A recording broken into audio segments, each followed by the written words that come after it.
Baseball is presented by Academy Sports and Outdoors. It's Game 2 tonight between the Royals and the Detroit Tigers. After Detroit took Game 1 yesterday 9-5. And when the day ends today, the Royals and Tigers will either be tied for first place in the Central or the Royals will have a 2-game lead. Hi, everyone. Welcome back to the ballpark with Rex Hudler. I'm Ryan Lefevre, and Joe Goldberg is coming up.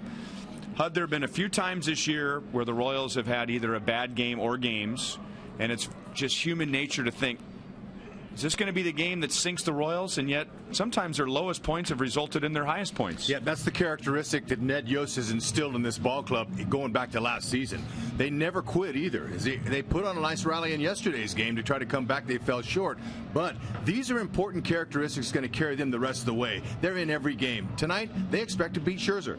And one of the keys yesterday for Detroit was the Royals not making some plays on defense. And we've gotten so used to this being such a good defensive team that now we don't just expect them to make the routine plays. We expect them to make the great plays on defense. High expectations for a big year. Dayton Moore said 2014 was the year, and they're performing. It's just going to be a nail-biter down the way. Stay tight with that defense. Make the plays you can make and you should make. And the extra ones, those are natural. We see those every night. And defense will be key tonight because we have two good pitchers on the mound, Jason Vargas and Max Scherzer. Game 2 with the Royals and the Tigers. And the first pitch is coming up next.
Can tie up the Royals.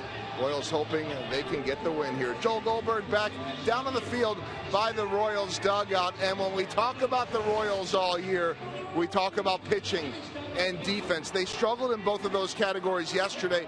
And really, as far as pitching goes, it has been an issue against Detroit this year. As we see in our Academy Sports and Outdoors leaderboard, against Detroit, a 5.52 ERA, 3.30 against the rest. A 3.01 opponent's batting average against the Tigers, much better against everyone else, and the bullpen has also struggled. But Here's the thing. They've had 6 games allowing 2 runs or less against the Tigers. They've also had 6 games where they've allowed 8 runs or more. We've had some good games pitched against these guys, and there have been some blowout games, and there's been some low-scoring run games. I think it's just baseball. Well, it is a pitching staff that has done so well this year. The numbers did not look good yesterday. And Ryan and Hud, as we go back upstairs to you, we know this much. This team, on a very regular basis, has been able to rely on that pitching and defense. They'll continue to count on it, especially as they try to weather the storm with their offensive struggles.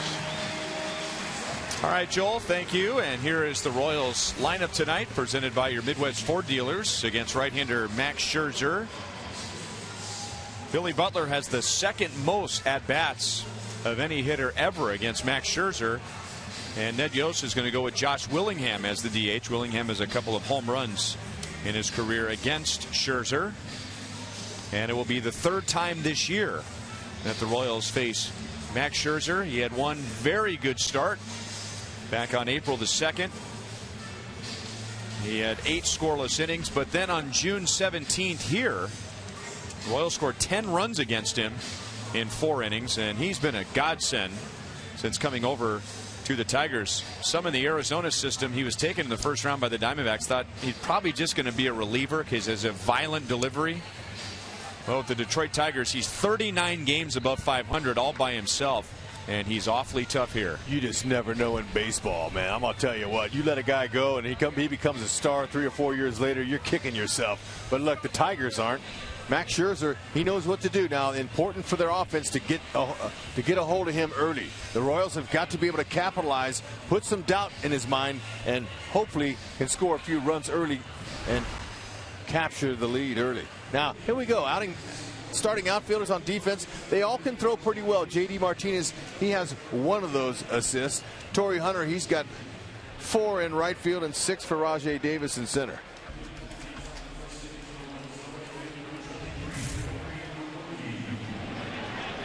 Nori Aoki's been quite the RBI man in the 2nd half. And he drove in 2 more runs last night.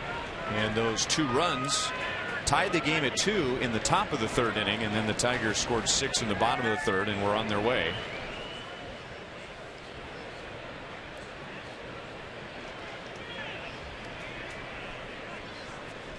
.30-year-old Max Scherzer out of MU. And his first pitch is high and outside, ball 1. He's got a hard sinking fastball. His velocity will go 90 to 95. He's more comfortable around 92 with his fastball. He's going to throw some sliders, curveball, and changeups. He's going to mix them all in. He's got a very good changeup. It's his 2nd best pitch behind his 2-seam sinker.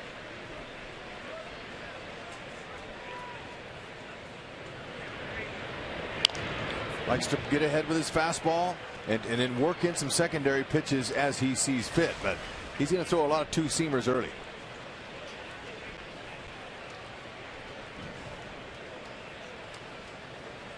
One for 4 in his career. Perfect.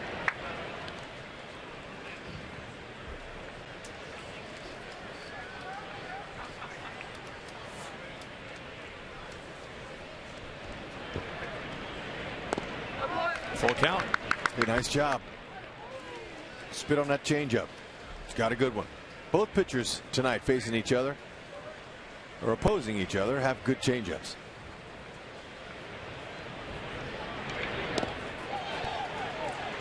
No swing, and Nori comes back from 1 and 2 for a game opening walk.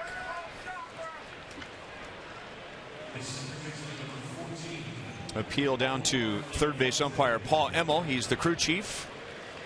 Eric Cooper is behind the plate. James Hoy at first base. John Tumpain is at second base. Omar Infante, the former longtime Tiger, was 1 for 4 with a run scored yesterday.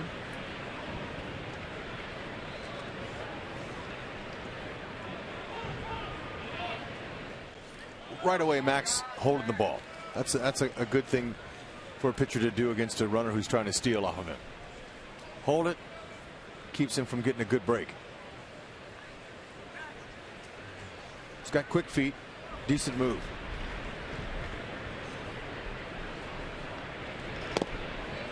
Starts Infante off with a slider.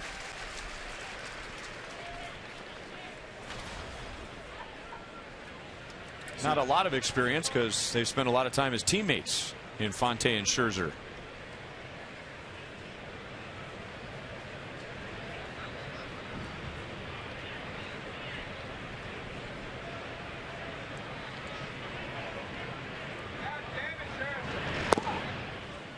One and one. Like Scherzer, he sped up coming home there thinking Aoki might try to steal his 16th bag.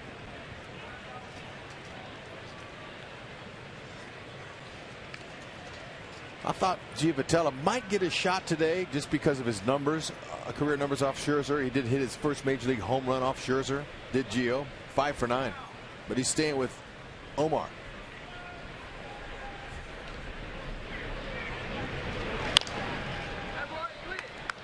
And lately, Omar's been getting underneath the ball. He's had a few times where he's been able to top it and get a couple of infield hits, but he's just not squaring the ball up like he had been. He's hitting a lot of lazy fly balls. Been bothered for a while by a sore right shoulder, which the Royals maintain that really only affects his throwing. It doesn't affect his hitting.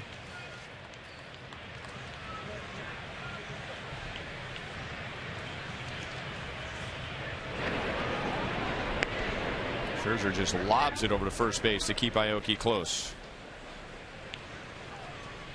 So Johnny Giavotella instead in the Royals dugout tonight. Both he and Salvador Perez got their first major league home run against Max Scherzer.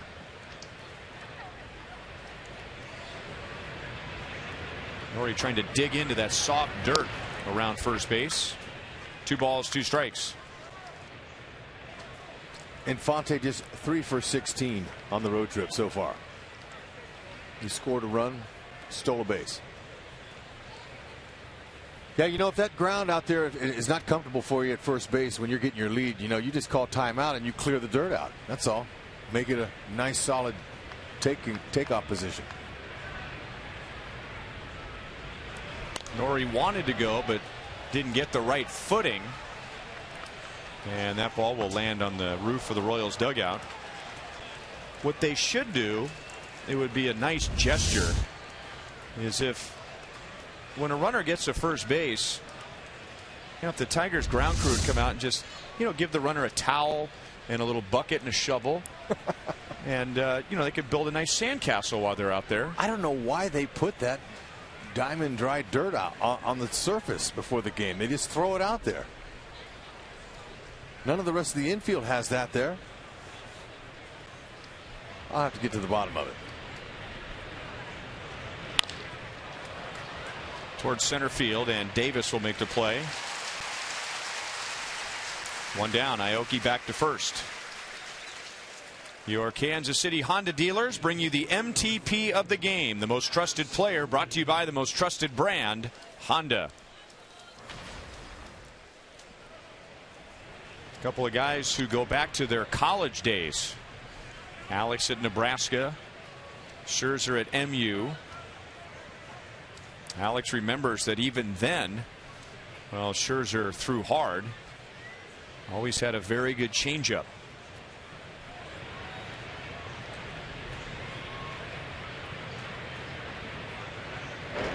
Alex, solid numbers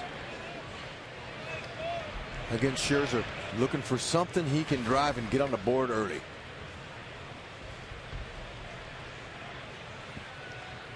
And with Infante over there, you know, or excuse me, Aoki, just the fact that he can steal is going to get Alex a few good pitches to hit here. Hopefully some straight ones.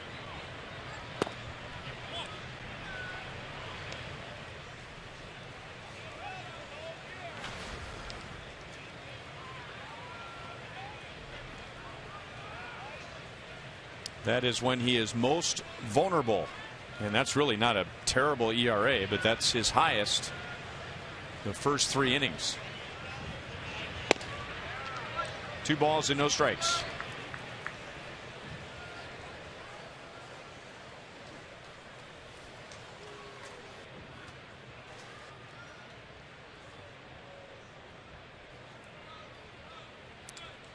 Outfield playing Alex straight up. Infield straight up.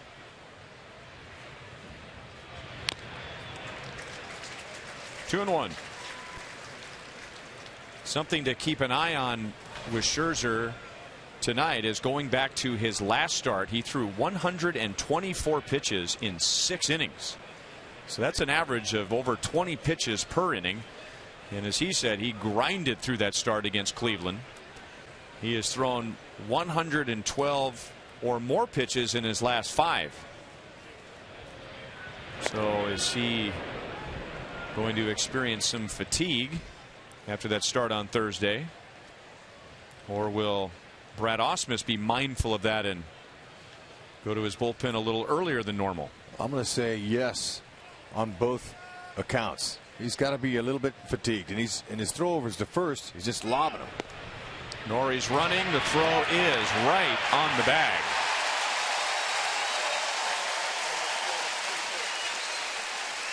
It's about as easy as it gets for a shortstop, isn't it? Yeah, you love a feed right there. Just got to get there soon enough. And perfect when it's on that side. Now Scherzer, you can see how he got pumped up. He got excited about that. Nice jump. Nothing Aoki could do. Just perfect throw. Was it possible for Romine to catch that throw and not apply the tag? I don't know. I don't think so. That throw was just didn't get any better. And now Alex gets away, so that caught stealing is a big play. And Scherzer has walked 2 in the first inning.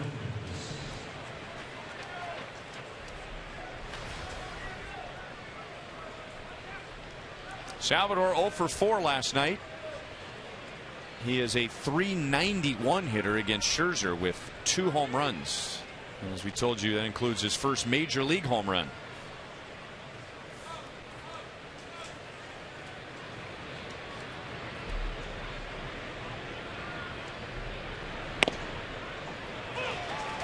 Eric Cooper normally has a pitcher-friendly strike zone. You talked about his numbers. There they are. 5 ribbies. Now that fastball was straight. That was a 4-seamer. Straight up in the zone. Salvi, he wants to turn on that.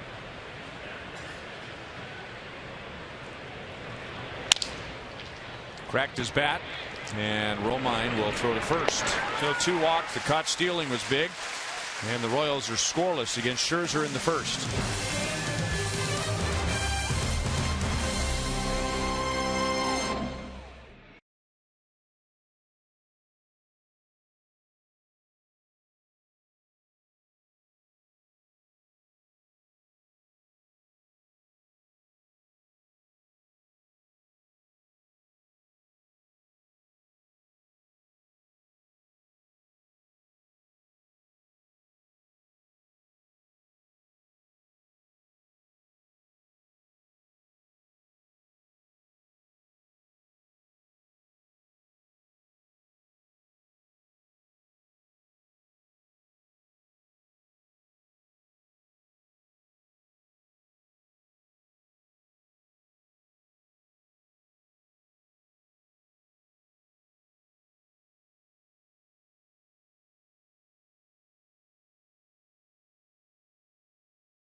Brought to you by your Kansas City Chevy dealers. Make your move to Chevrolet today.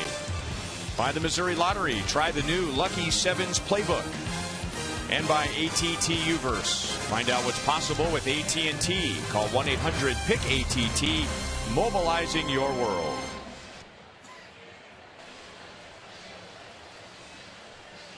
Max Scherzer gets around to a couple of walks in the top of the first.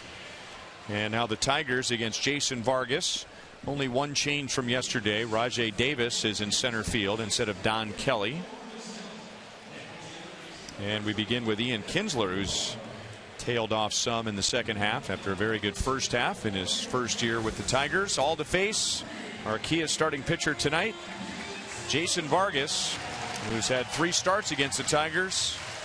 2 of them very good, including his Royals debut. Yep. And that third category there, you see how he uses that changeup. That's an effective pitch for him, equalizer. However, in order to get that changeup down and away like he likes it, got to come inside with that fastball. Got to pitch in. 3-pitch guy. Fastball, curveball, changeup. Has a very quick tempo. Gets the ball home.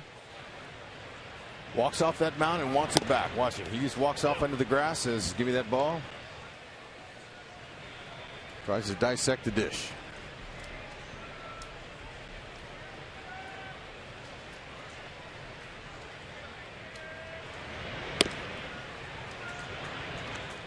Kinsler has given the Tigers what they had hoped for. 78 RBIs, 37 doubles, 3rd in the league in runs scored. But in the second half, or at least since the All-Star break, he is hitting under 240. And the Royals held him to 0 for 5 yesterday in a game where his teammates scored 9 runs on 15 hits.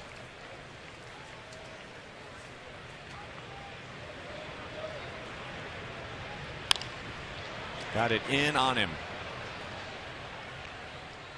Alex brings it down in left field. 1 away. It's an important spot. He's going to be coming in there on the righties especially. Now, we showed you the Tigers outfield assists in their arms. Well, Royals, they're strong. 20 combined. Alex, he's a Gold Glover. Where's the gold? Lorenzo Cain has potential to wear the gold. We'll have to wait and see on that. AOKI's not bad out there in right field. He's got 5 assists. Gordon 8. And Lorenzo Cain 8. Torrey Hunter looking to swing at the first pitch, and it's like Vargas saw that coming and started him with a changeup. Torrey Hunter had 3 hits, a double, 2 runs scored, and an RBI yesterday. Now he has 4 hits in the series. 1 on with 1 out. What the Tigers are going to be looking for off Vargas is the outer half of the plate. Now, they'll react in if they have to, but see that right there? That pitch was on the outer half. That's where Vargas lives. He's not overpowering. So the Tigers offense will be looking out there, at least the righties. So it's important that Vargas keeps that ball down, not up, because you can hurt him. Mix in a few curveballs just to keep him honest. Especially Cabrera. I'm going to pound him in.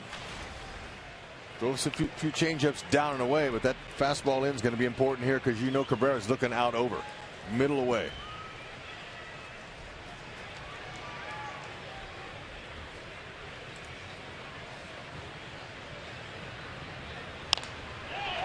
And that's sliced up the right field side and fair. Torrey Hunter will be held at third, and Cabrera with that bad ankle hobbles into second base with a double.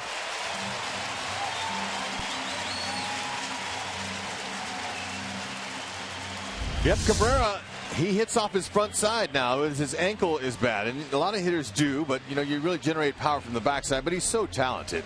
Look at him, he's going to go out there. Most of his weight now is on the front side of his foot, but he's got great balance. Look at no weight at all on that back foot there, and he's looking away. It's like I told you, he loves to hit that ball to the opposite field, and he just got a little piece of it. That's all he wanted.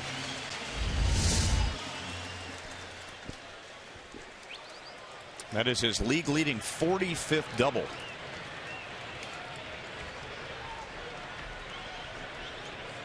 So you get past him, and now Victor Martinez, who's among the league leaders in the Triple Crown categories. 2nd in the league in hitting, 7th in home runs, 6th in RBIs. And he has a 9-game hitting streak.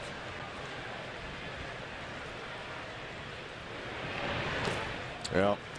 He's a solid hitter both sides of the plate. Left-handed, he hits 321. Right, he's hitting 380 against left-handed pitchers. So he will not be easy. 12 of his 30 home runs are against lefties.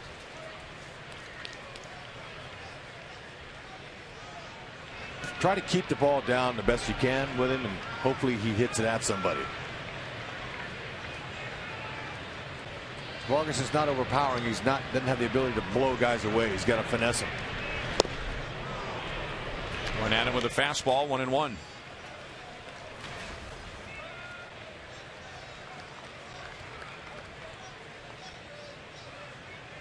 See the 2 strikeouts, and Vargas could use that right here. But Victor Martinez has struck out 39 times this year.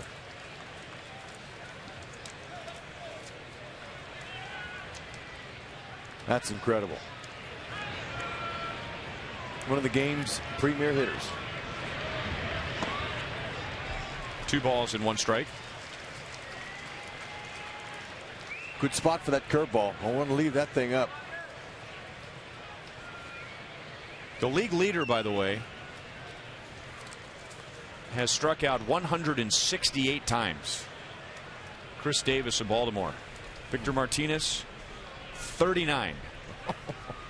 Man, he's got a lot more a shorter swing. I mean, it's more compact, but he has an eye on his zone. 3-1.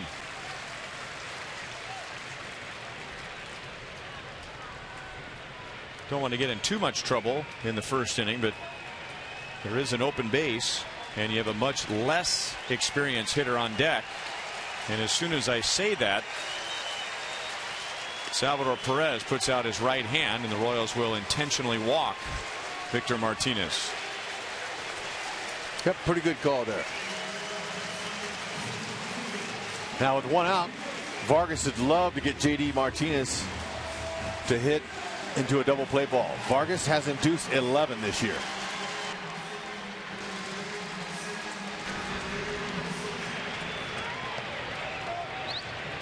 .305 for Martinez this year overall. .474 against the Royals.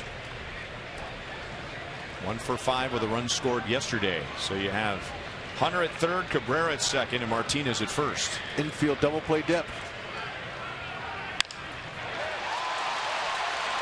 Back goes AOKI, and he's got room. And remember, Cabrera has the bad ankle, so only Hunter moves up. So not a best case scenario for the Royals, but certainly not the worst case. 2 down as Martinez drives in his 64th of the year. Wind today at Comerica Park is pushing in from center, more towards left field pole. Might have had a difference holding that ball in, but ball will travel to right field here.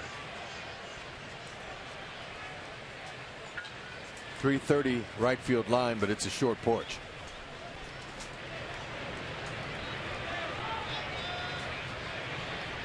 Now Nick Castellanos.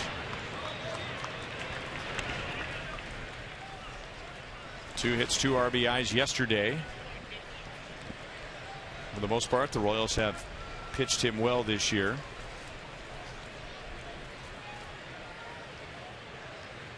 Even a base hit to the outfield here with 2 outs with Cabrera running is far from a guaranteed run. And then you got Victor Martinez at first, and he's not much faster.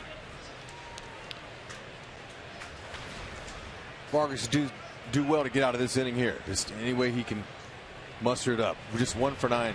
It's Castellanos.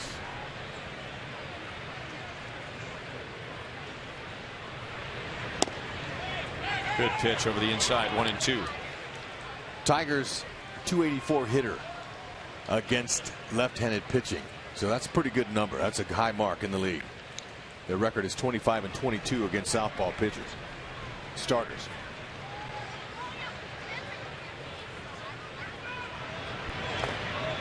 Two balls, 2 strikes.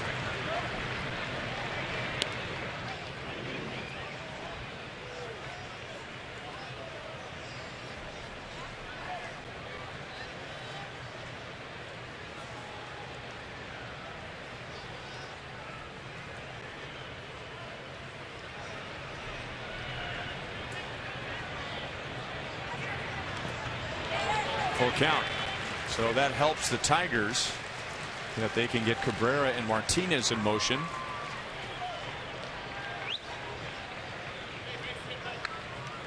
Vargas wants to just pitch his game. Can't be intimidated by the high slugging Detroit Tigers offense. You just go ahead and do your thing. Slow the tempo down a little bit.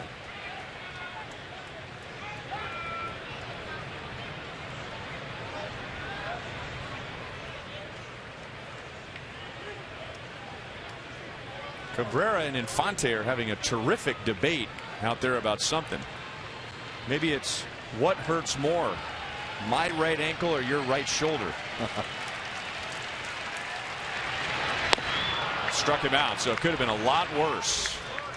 Tigers had the bases loaded, 1 out. They get 1. They strand 2, and Detroit leads 1-0.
A 1-0 lead, and before we get to the top of the second inning, here's our sprint question of the night. Who is the last switch hitter to win the American League MVP award?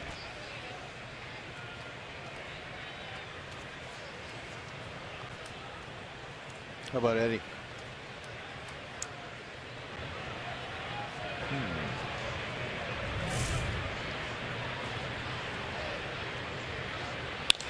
Eric Hosmer goes the other way. He had a 3-hit game yesterday, including a triple against Justin Verlander, and now he's on with a leadoff single. Right on it, too. It's almost like he knew he was going to go out there first pitch. Off the plate, try to get strike one. Haas reached out there with his long arms.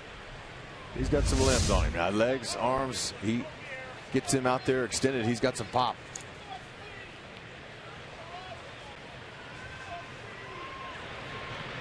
Josh Willingham did not play yesterday. He's the Royals DH tonight. Billy Butler has 53 career at-bats against Scherzer. Only Alexei Ramirez of the White Sox has more. Willingham is 5 out of 20 with 2 home runs.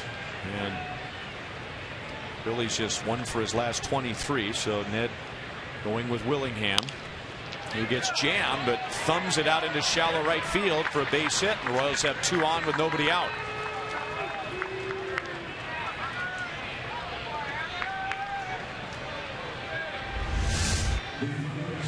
Ball ran in. Got a little 2-seam run right on his hands. He doinked it. It's a beautiful thing.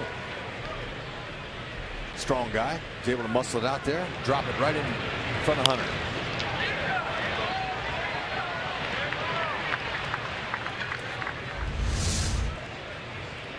Scherzer in that first inning didn't look like he had a good two-seam movement. His ball was pretty straight. And a very slow tempo. He might be ripe for the picket tonight. At the knees for a strike to MOUSTAKAS. Scherzer walked 2 in that first inning.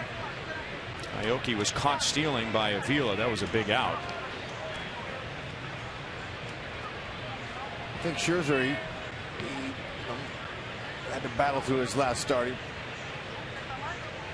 Tired arm doesn't necessarily mean less velocity. However, though, it can affect movement. You're not getting that little snap at the end of your release point. But he's conserving a little bit, maybe throwing more changeups early.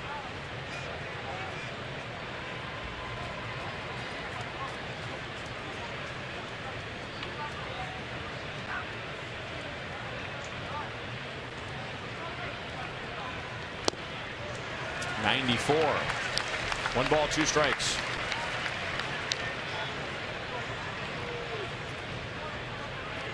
Moose was a little long with that swing there. Got it by him. Now it used to be, we've had this conversation many times, it used to be pitcher throws a fastball by a guy, he comes back with it again. Could be coming with a changeup. Ooh, man. Just knocked Eric Cooper's face off. 1 ball, 2 strikes. Came right there. Moose had a shorter swing.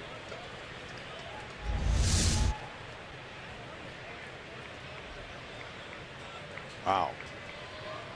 That's incredible. Just how those masks have to absorb the energy of that baseball. Avila's been struggling with that this year. He's taken several foul tips off his mask. And put him away with a slider.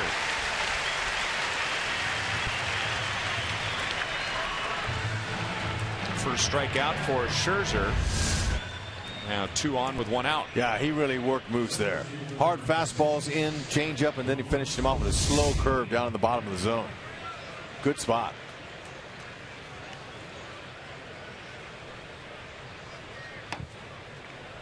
So Lorenzo CAIN with 2 on. Lorenzo had 2 hits yesterday, including his first major league inside the park home run, which was a result of a collision between Hunter and Kelly.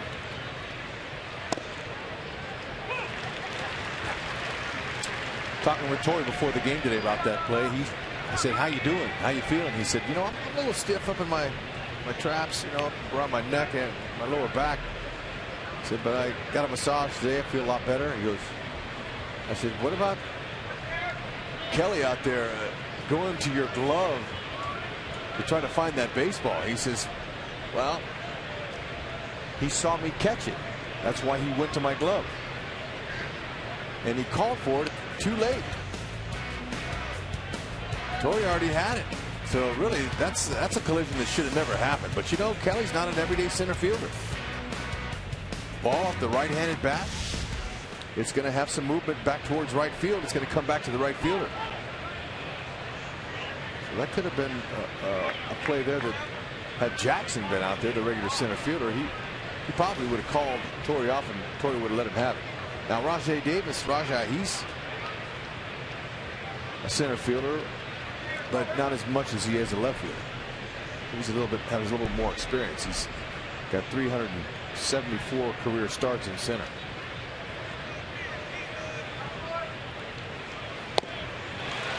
Oh, and 2 on CAIN.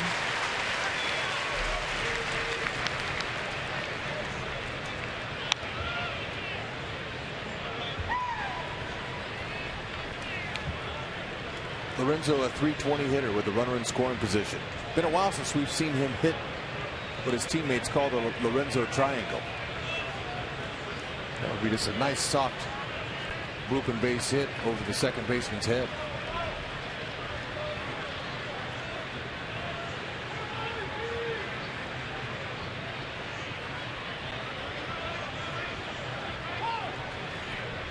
Scherzer doing a couple of things in coming set and hesitating. Obviously, he's trying to disrupt the timing of the runners if they're going to run against him, but he's also making the hitters impatient.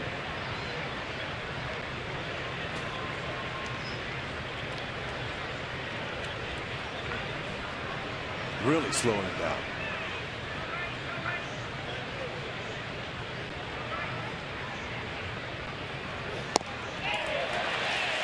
It was a swing, and Lorenzo really didn't hang around to see what James Hoy ruled. He had decided on his own that he had gone too far.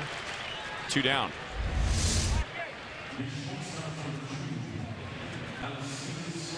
Yep, he knew he couldn't check that.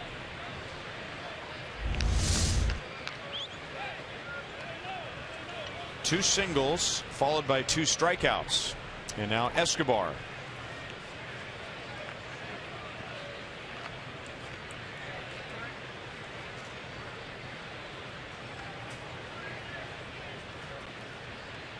Eski was 0 for 3 last night. He did drop down a sacrifice bunt, which helped lead to a couple of runs. The pitch stayed up. 0-1. Eski's done a pretty nice job with runners in scoring position this year at 283. Got to find a way.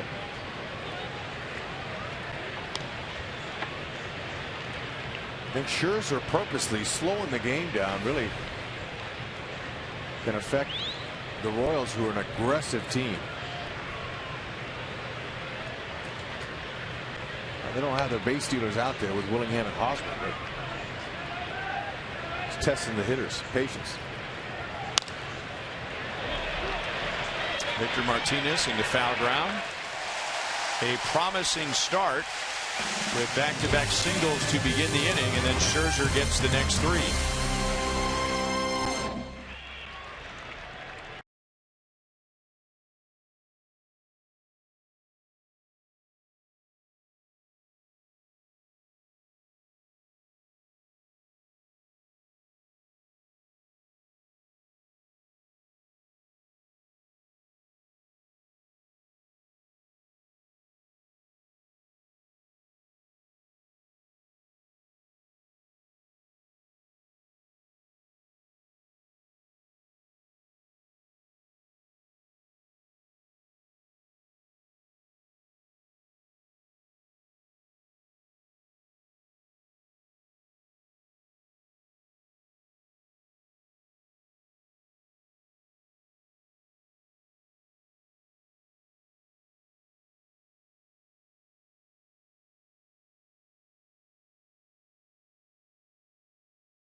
Before we get to the bottom of the second inning, our league leaders brought to you by your Kansas City Toyota dealers.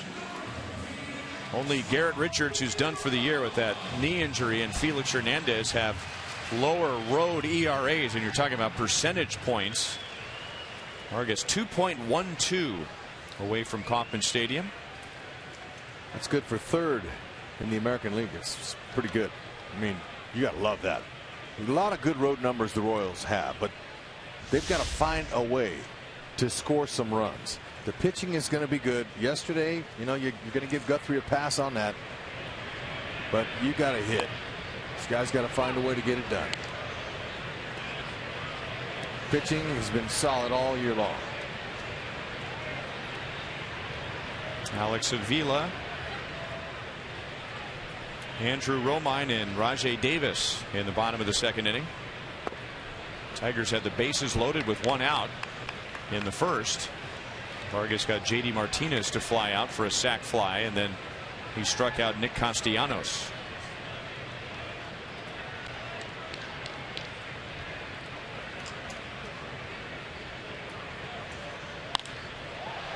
Way out in front. 1 ball, 2 strikes. Whoa. Now that is determination. It's pretty athletic. He's young. He can handle that. Ooh. Ooh.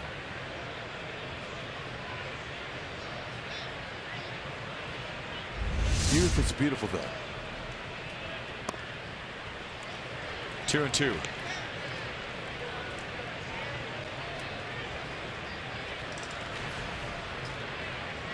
Lefties hitting a little higher average, but they can't leave the ballpark like righties do. Vargas done a nice job keeping the ball in the yard. His last 9 games, he's only given up 1 homer.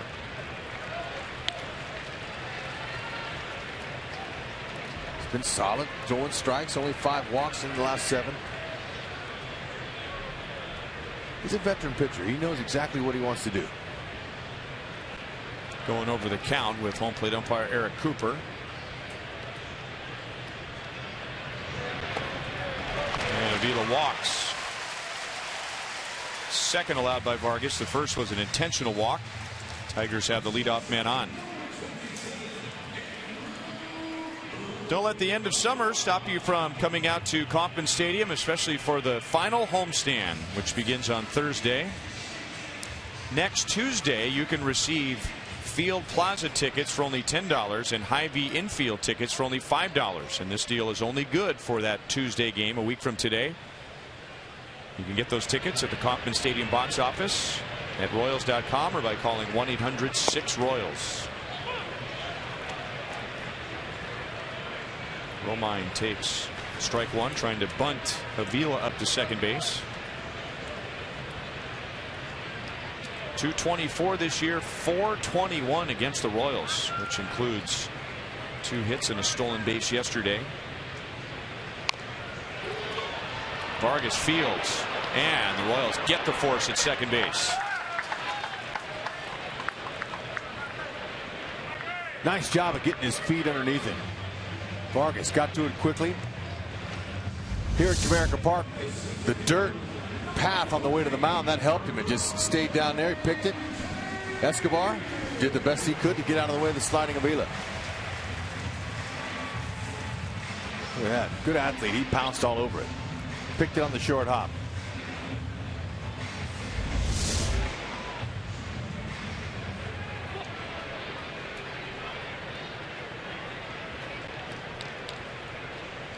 And now Romine with 10 stolen bases at first base for the number 9 hitter Rajay Davis, who came on late yesterday for defensive purposes. Don Kelly started the game in center field.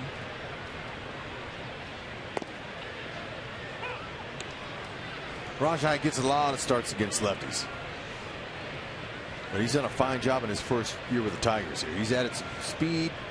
He's added some really good outfield ability to play different spots. And he's hitting .355 with 3 homers off of lefties. 0-2.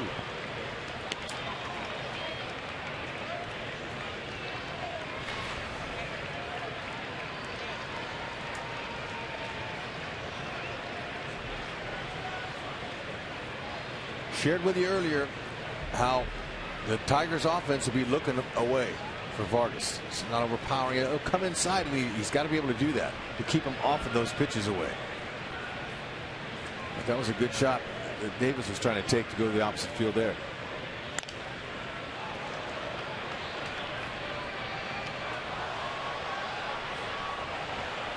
Romine better be careful over there at first base. Salvi looked like he wanted to throw a pickoff play over there to Hosmer.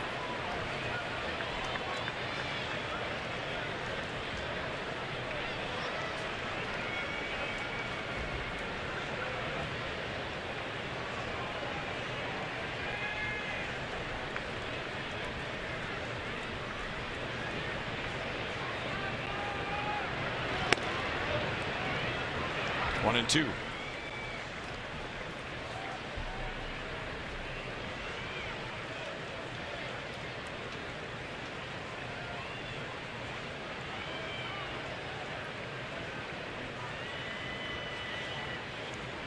Sal keeps glancing down at first base, perhaps trying to make eye contact with Eric Hosmer.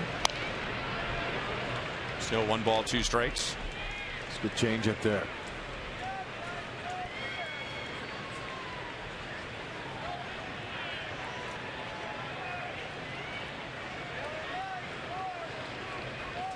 Talked about the wet spot, the damp area right there. That last season the Royals thought that the Tigers did that just when the Royals came to town.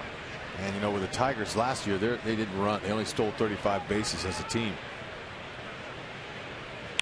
Uh-oh. Uh-oh is right.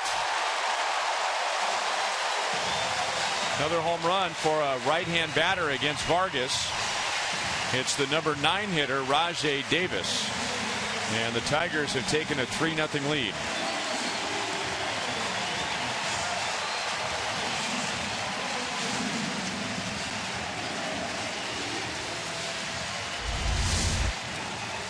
Talked about it. Got to keep that ball down at elevation there at 88. Fastball. He's looking right on it. Short, compact stroke. Barreled it. Gone on contact. Rajai knew it. Had a little hop. Coming out of the box.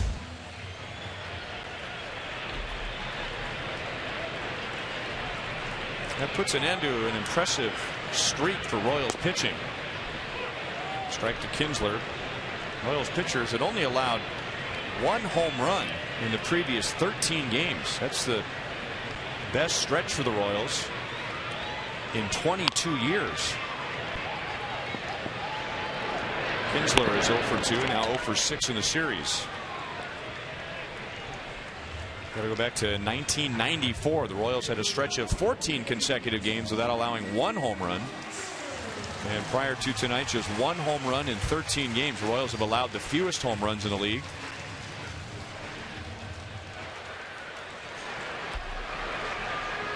Pitchers are going to make mistakes over the middle of the plate, and a lot of hitters foul those off, and nothing said.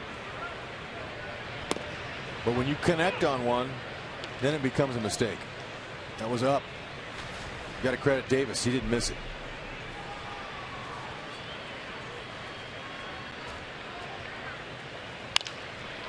Torrey Hunter with another hit to almost the same spot. This time CAIN comes over to pick it off. And Torrey Hunter 5 out of 7 in the first 2 games of the series.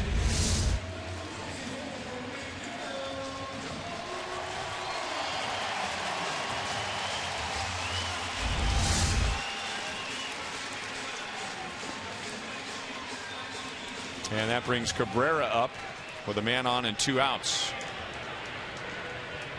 Vargas made a good pitch on him in the first inning, and Cabrera just sent a flare up the right field line for a double. He now has a 9-game hitting streak.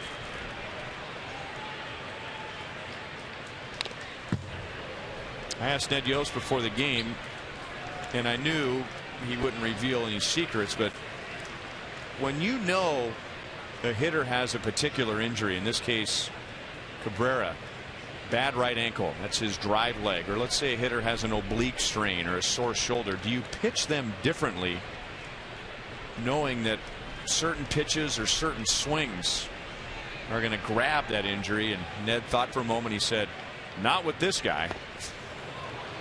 Well, he's an extremely gifted hitter. I mean, him and Victor Martinez might be the 2 best hitters there are in baseball on the same team. I mean, you could make an argument for that.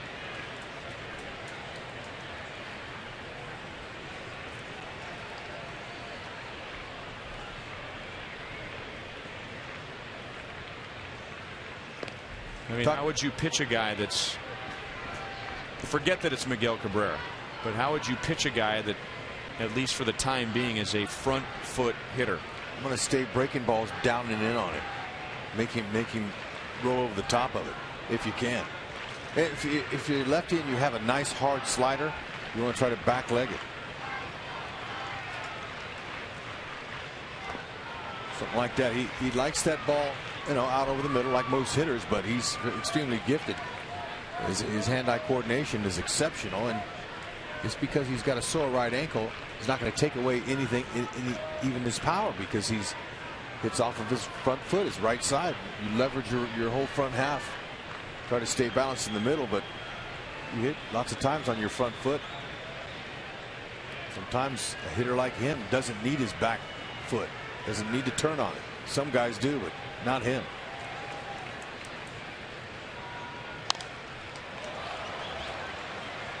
Still 1-2, and that hurt.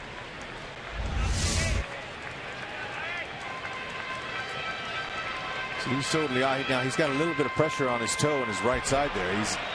But he's favoring it.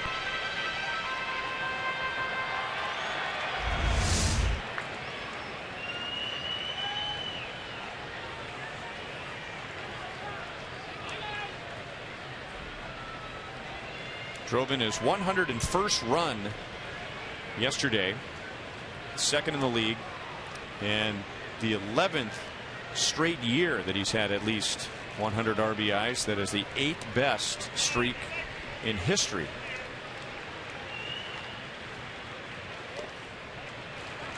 Two and two. The major league record, by the way, is 14 consecutive 100 RBI seasons.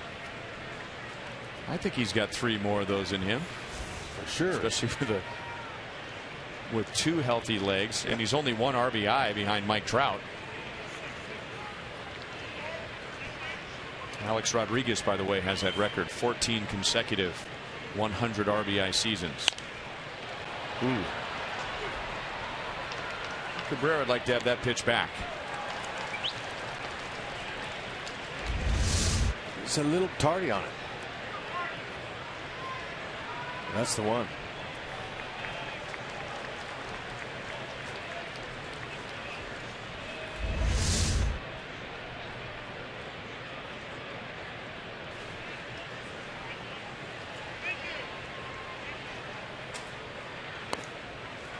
Full count, 25 pitch inning for Vargas.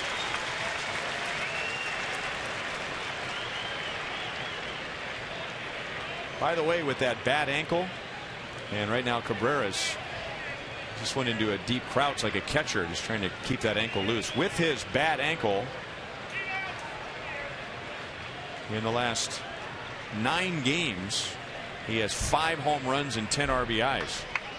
Yeah, that's what I'm talking about. He doesn't need his back foot to really leverage, spin off of. Hits off his front side. Great hands. Comes back from 0-2 to get that walk. Now Dave Island, Royals pitching coach, going to have a chat with Vargas. Vargas in his start on Wednesday against Texas, not the same offense as Detroit, but he didn't walk anybody in 6 2/3 innings, and it was the 10th time this year that he had to start without a walk. So 3, that's a mountain of walks for Vargas. Yep, that's unfortunate. It's not on his game. I think he's letting the Tigers get in his mind, really. His tempo is nothing like it has been. He's slowed his pace down. And it looks like to me he's aiming the ball instead of just throwing it.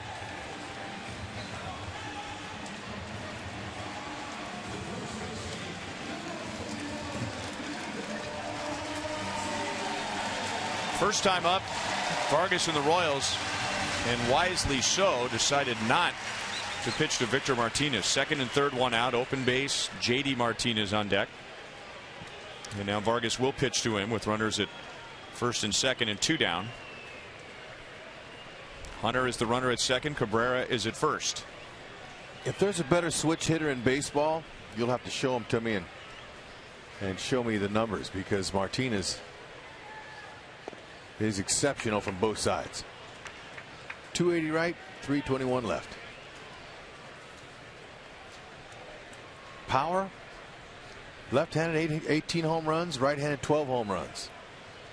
Very balanced. Great on both sides of the plate. Not good.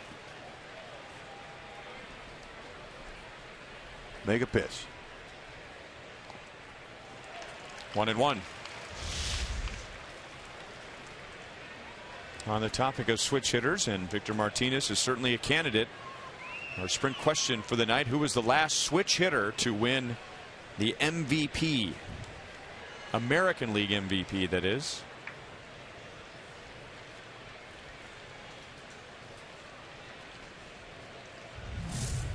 I thought it might be Eddie, but I don't think that's right.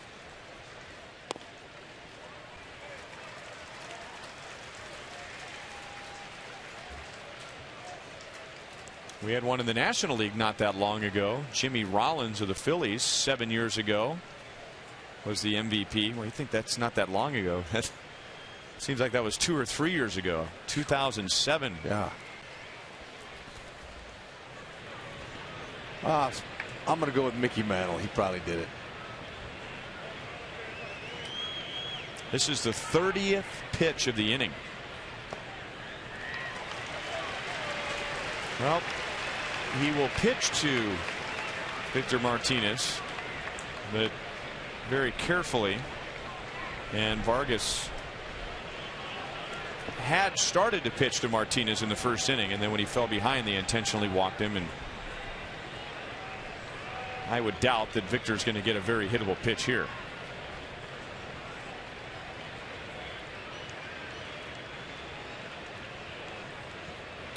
Well, he did. He got a pretty good pitch and hits it right to Infante, and they'll long underhand toss to get the force at second base. Rajai Davis hits a 2-run home run, and the Tigers lead 3-0 at the end of 2.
Coming up in the top of the 3rd inning. Don't forget to tweet your photo using hashtag KCFanPhoto for a chance to have it shown during tonight's game broadcast, brought to you by AT&T.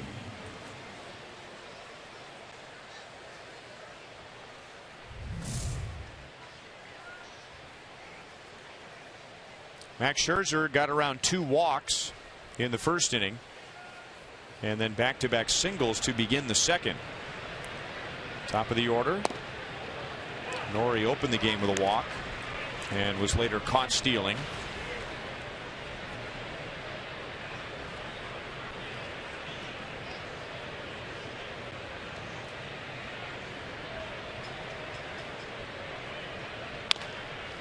One hop to Castellanos, who was already playing in. 1 down. Let's go to Joel. Hey guys, Omar Infante. With Omar Infante coming to the plate. He's been struggling lately, obviously, and we all have seen quite a bit of that. We saw yesterday, and Ryan, you mentioned the shoulder and how it only really is affecting the throwing. Maybe a double play could have been turned yesterday. Monty and I were wondering after the game if he might get a break. I asked Ned Yost about this today, and when you look at the numbers, Rex, looking at OPS, on base plus slugging, since the All-Star break, of 109 players with at least 175 plate appearances, he is last at 535. He struggled. I mentioned that to Ned Yost today, and I said any thought of moving him down in the lineup or giving him a break and taking him out. And he was adamant. He said that I'm keeping him in there. This is a guy that has shown he can get hot fast. He has a short stroke, which might be conducive to that for hitting the ball and getting some of those hits. And he's a veteran that's been through the battles. He said, now it might be different if I had 3 or 4 hitters right now that were hot, but I don't really have any right now. And when you look at it, over the last 15 games when these struggles have started, Omar's batting .244, which is 5th on the team. No one is really carrying this team right now. So he's adamant he's staying with him. The tougher decision, he said, really has been at DH, where he's looking for someone, but the struggles on that at-bat continue for Omar Infante. He is 0 for 2 as Scherzer froze him with a 95-mile-an-hour fastball, 2 down. No, I agree with Ned in the sense that, you know, he wants to stay with him, but at some particular point, we're getting deep into the season late. He's going to have to find a combination offensively that's going to work for him. You don't necessarily have to stick the same guys out there every time. This is my opinion.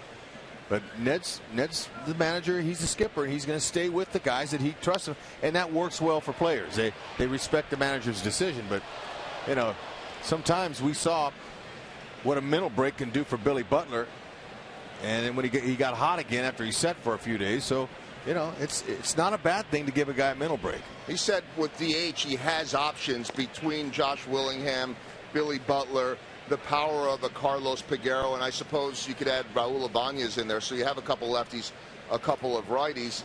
At second base, maybe, and he didn't say this, maybe there's a little bit of a decision to made if Christian Colon is healthy. And we know that he got hurt last week.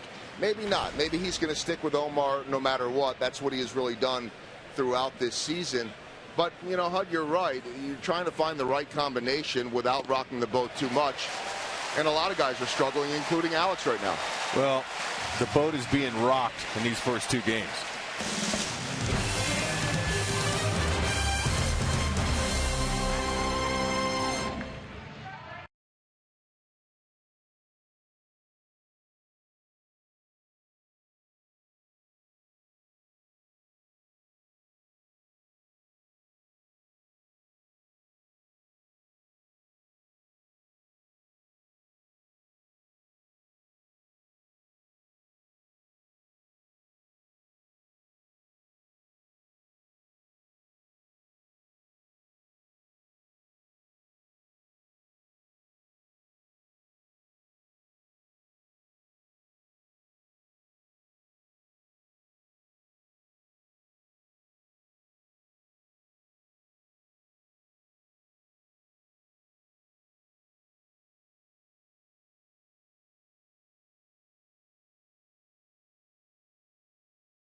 Bread, the new location opening September 23rd at College and King in Overland Park. By your Midwest Ford dealer, visit yourmidwestforddealers.com.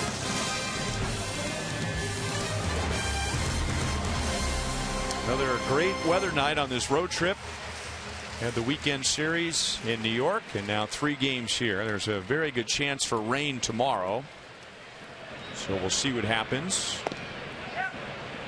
This part of the country can be similar to Kansas City, where the weather is quite volatile and hard to predict. We'll see if the forecast comes true, but right now predicting quite a bit of rain tomorrow. The Royals and Tigers have a night game before the Royals head home. I talked to the grounds crew here in Detroit today before the game, and I talked about the rain. Asked them, they said, well, it's supposed to be pretty heavy from 5 to 6, and then we'll keep our fingers crossed after that.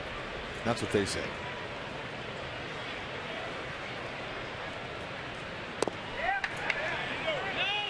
Whoa. No swing. 1 ball, 2 strikes on JD Martinez. He's been up there checking almost every swing. Wow. That's borderline. He looked like he went on that. And now a called 3rd strike.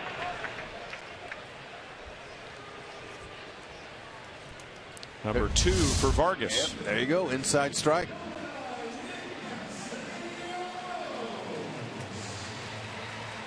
He was struck out the previous pitch, so he's got to go.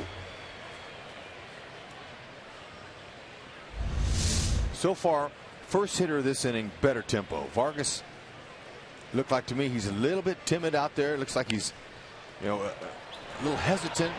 His tempo's not the same. He wants to just go right at these guys like he typically does. You got to challenge him, and he's used to that. He knows he doesn't have overpowering stuff, but he can trick you. But the tempo is important.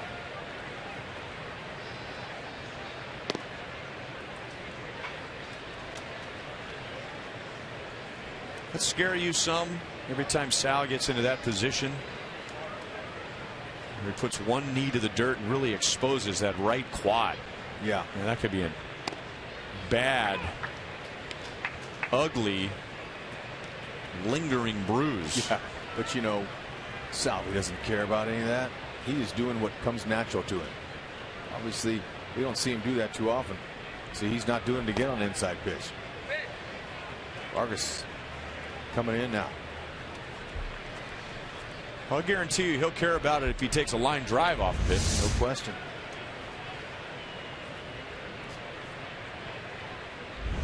But it is exposed. Nice pitch. See how Vargas is coming in now? He's coming in, coming in, coming in. Now he's using that changeup. That's what I'm talking about. You got to be able to set up that changeup by effectively throwing inside. It's what he's doing now. Good spot.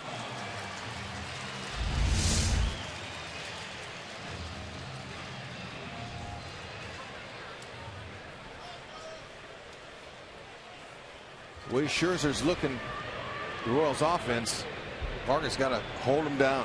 Don't give him any more.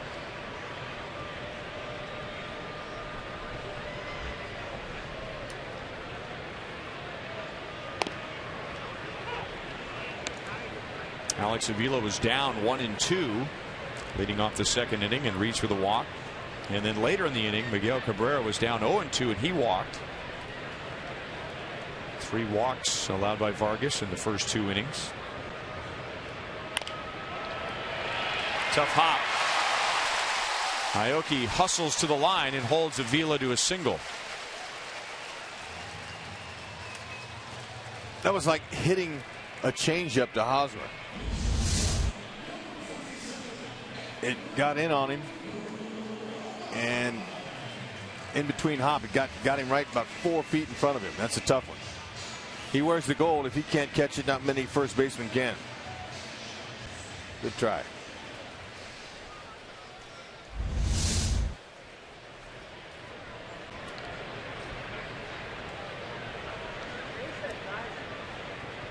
Andrew Romine, and he's out in front of a changeup. He tried to put down a sacrifice bunt in the second inning. Vargas made a good play coming up the mound and getting the force at second base.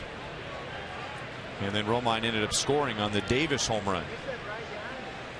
Tigers got 1 in the first on a sac fly from Martinez and then 2 in the third on the home run from Davis.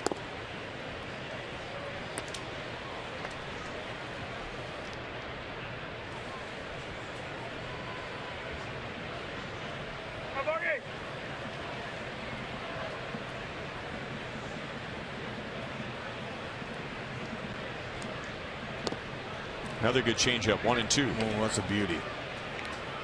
Arm speed. That's the key to throwing a good changeup. Most guys have their grips. Some guys hold it with 3 fingers in the back. Some guys throw it a little more in their palm, but it's all about arm speed. Vargas throws his second most used in baseball, behind King Felix. 30% of the time, Vargas throws that changeup.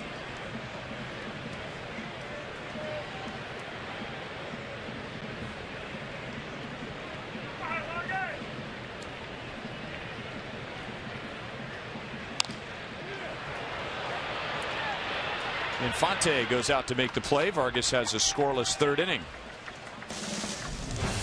3 in the books, and Detroit leads 3-0.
And make sure to stop by the Royals Authentic Shop throughout the rest of the season and check out the brand new Salvador Perez print created by Victory Fine Art. You can purchase a copy of the original artwork plus a letter of authenticity for only $39.95. The original piece will also be on site for sale throughout the season. Make sure the Royals Authentic Shop is a must stop for you next time you come out to Kauffman Stadium. It's nice looking. Left field, well hit. And Martinez at the track makes the play. Didn't have that great sound, but continued to carry out to left field. First time up, Scherzer was trying to pound him in with fastballs, and he's looking first pitch there, and there it was. He just didn't quite get it on the sweet spot. Barely any wind here tonight at Comerica, so didn't help him. Didn't hurt him. Martinez almost got caught doing a little bit of drifting there.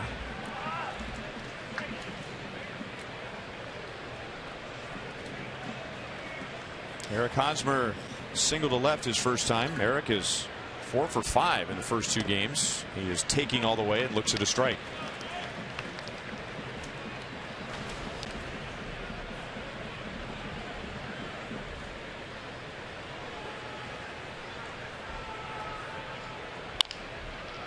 Got a high breaking ball and pulls it on the ground to Kinsler. 3 pitches and 2 outs for Scherzer, who has retired the last 8, and 4 with a strikeout. Starting to get into a groove.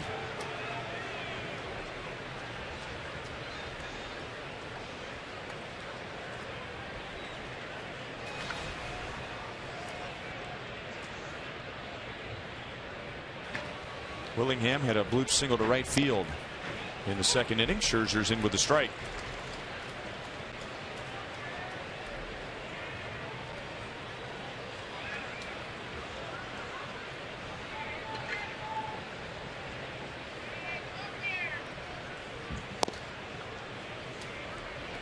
One and one.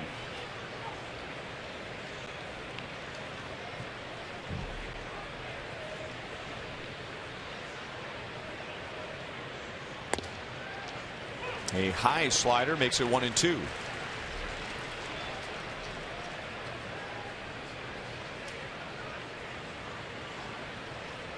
Pitchers that have east and west movement with their pitches make it tough.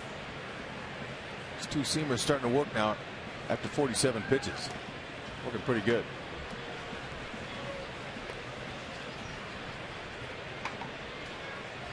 It's also got the changeup that has a little bit of more downward break.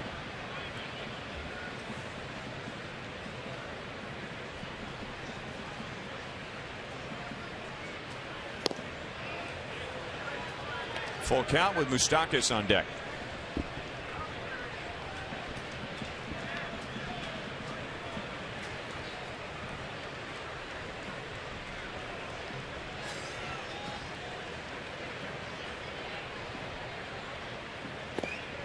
Willingham takes a walk. That's number 3 for Scherzer.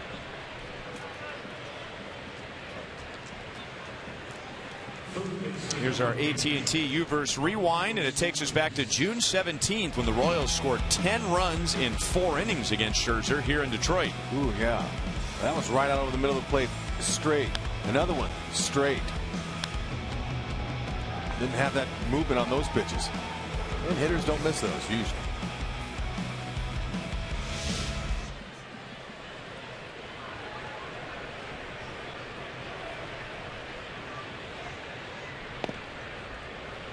Change up for a strike. Moustakas was a big out for Scherzer in the second inning. Scherzer had just allowed back-to-back singles. And then he struck out Moustakas. He struck out CAIN and got Escobar on a foul out.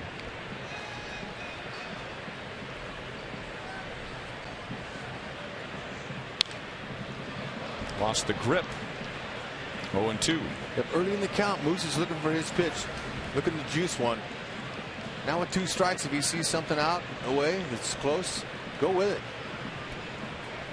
Huge hole on the left side of the diamond.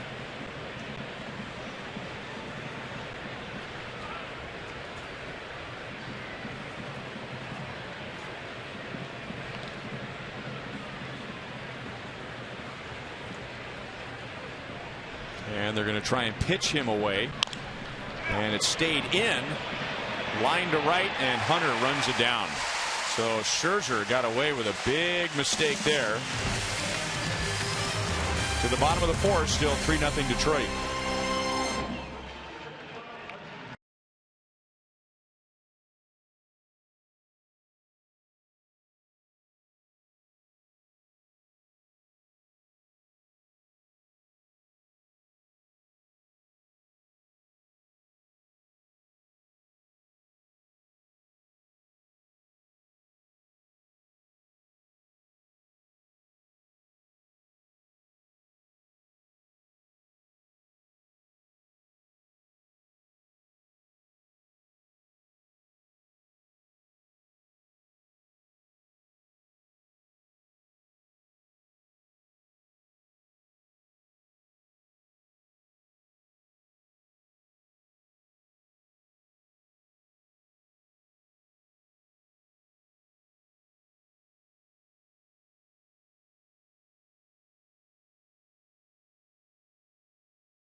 The first and 2 in the second against Jason Vargas. Here's what's coming up for that final homestand at Kauffman Stadium beginning on Thursday. Brought to you by Farmland. Red Sox in town Thursday through Sunday. Gordo Nation all-you-can-eat seats the first night. Beers of the K is on Friday. 6:10 Saturday for Game 3. Family Fun Day Sunday for the final game of the series. And the White Sox are there for 3. And then we close out the home schedule with 3 against the Tigers. Sounds like a lot of fun coming home. Rajai Davis got a pitch up and in the second inning and homered to left field, turning a 1-0 game into a 3-0 game. Now trying to go the other way. 1 ball and 1 strike.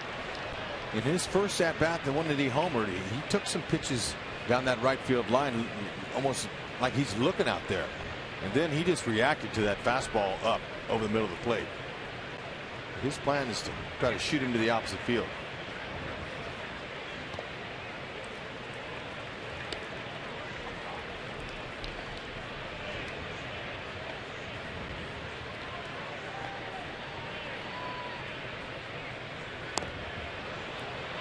Two and 2.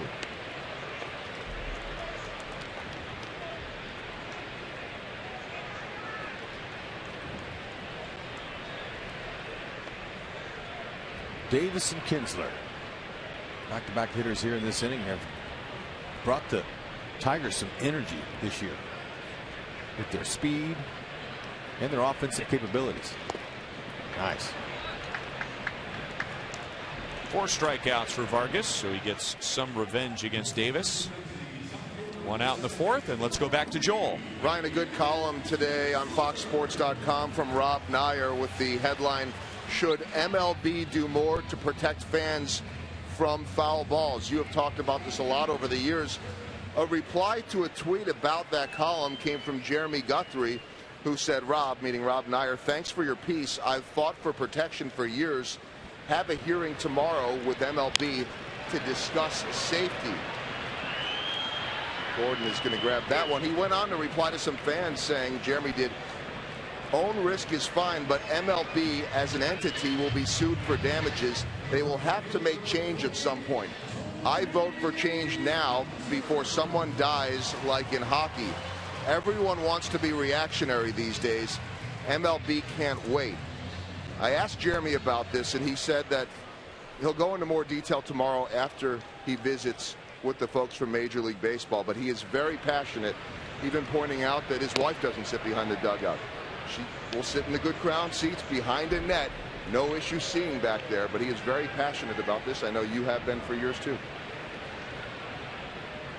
Extremely dangerous. Oh, I commend him for taking a stand, trying to do something about it. An active player, that's always good. There's a reason when that ball goes shooting into the dugout, say when NORI AOKI hits that ball under the third base dugout, oh, that ball's going to get by Moose. Why the players jump. It is so dangerous. Ball was hit hard. We'll see how they score it, but we do know Hunter's on and brings Miguel Cabrera to the plate. Yeah, Moose makes this play in his sleep. Just didn't get his glove down in time. I'll probably give him a hit, but Moose only took 2 steps, got under his glove.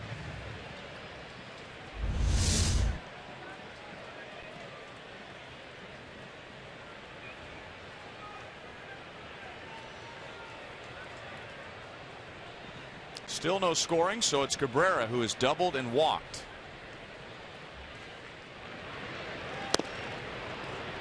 Tough chance. You sure want to make all the plays you can before this guy gets up. It's been so much nicer to see him leading off an inning. Talked about it in the opening of our show, how it's important that the Royals just continue to play their solid, steady defense and once in a while make a spectacular play, but that was a routine ball. I don't know how they still haven't scored that yet. E5. I agree with him.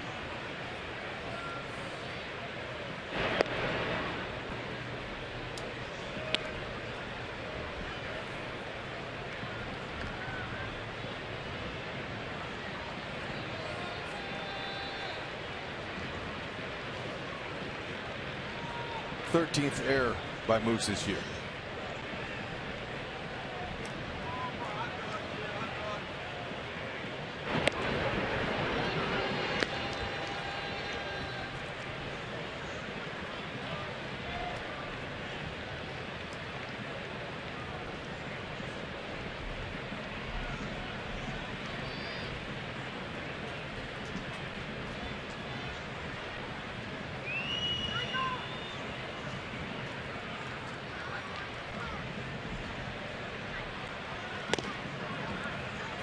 1 ball, 1 strike. It was here a couple of years ago that Mike Moustakas lost a very impressive errorless streak. He'd gone 47 consecutive games without an error, and then committed a couple here.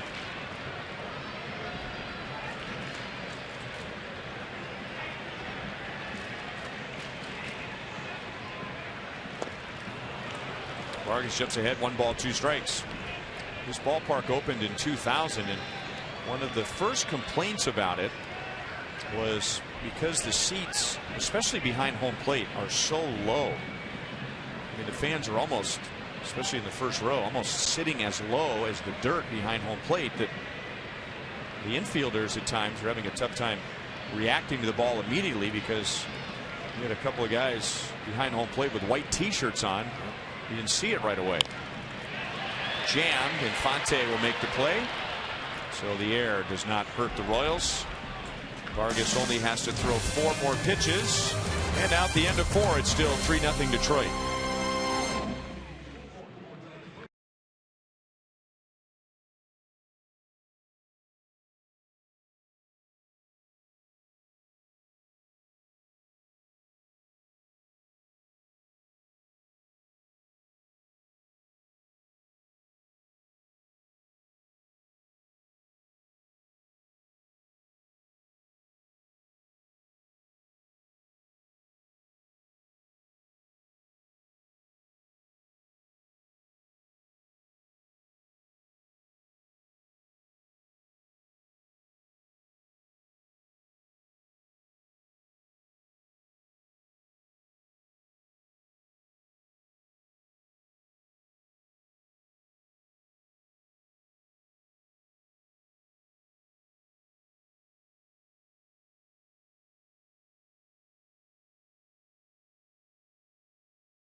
By Thoroughbred Ford. Check out the huge selection of F-150s at thoroughbredford.com.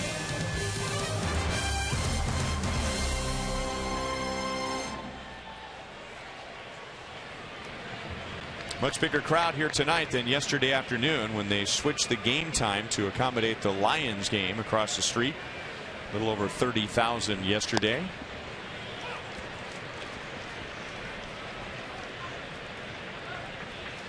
Lorenzo Cain, Alcides Escobar, and Nori Aoki here in the 5th inning. Hit right to Romine. Cain, as always, running hard at the line and makes a routine play very close. 1 down. Well, we talked about it last inning. Beers of the K is back this Friday as the Royals host the Red Sox. Join us for this pregame event and enjoy unique beer options. Packages start at just $18 and include a game ticket, Beers of the K ticket, and a 4-ounce tasting mug.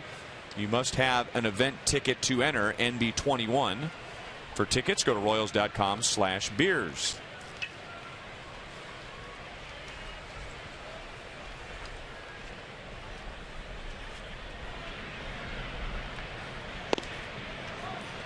Ball 1 to Escobar. He fouled out to first back in the 2nd inning. Making a bunt there. Castellano. He's shown that he can make that play coming in on the run. He showed that in the first series of the year when the Royals played the Tigers here. They tested him and he passed it.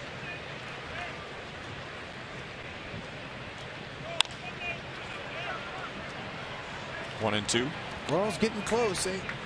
Salvi hit a good ball to the wall, and so did Moose.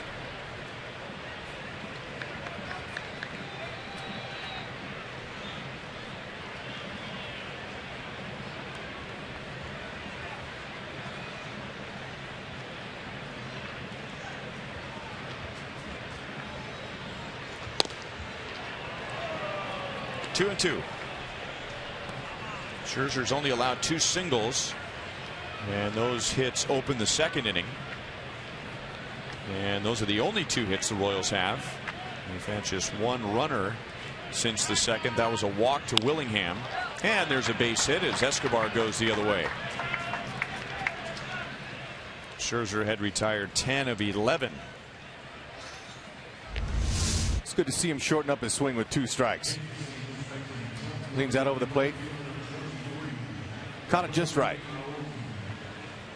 They've been hitting it at some people. Now it's time to find some holes.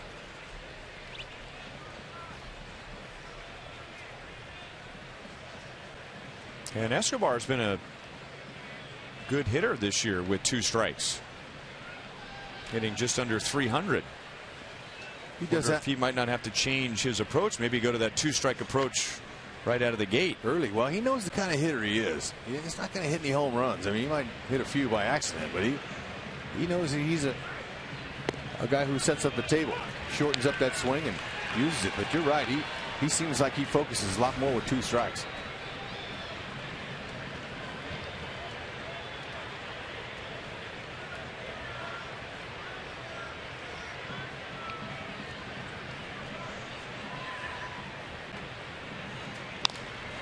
And another base hit. 1 hop to Hunter, who gets it back to the infield quickly and holds Escobar at second base. AOKI on for the second time, and the Royals have 2 on with 1 out. AOKI's able to recognize it's going to be down and in, and he stayed with it. Now we've been seeing him recently trying to push that ball to left field. I'm glad to see him get a little pull mode right there, because they're trying to come in on him. They want to knock the bat out of his hand. He's made some good adjustments in the second half of the season, turning on those inside fastballs. That was a breaking ball, but he got it. Infante is lined to center and struck out looking.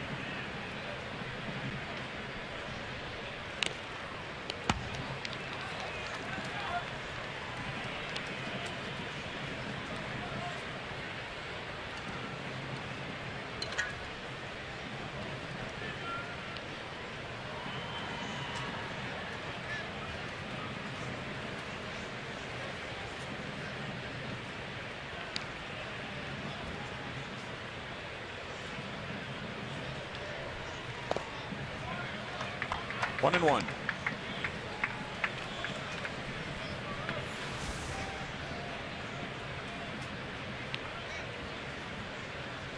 Well, the team has been struggling offensively over the past couple of weeks, and hitting just .229 with runners in scoring position. Now they're 7-7 during that stretch because of their pitching.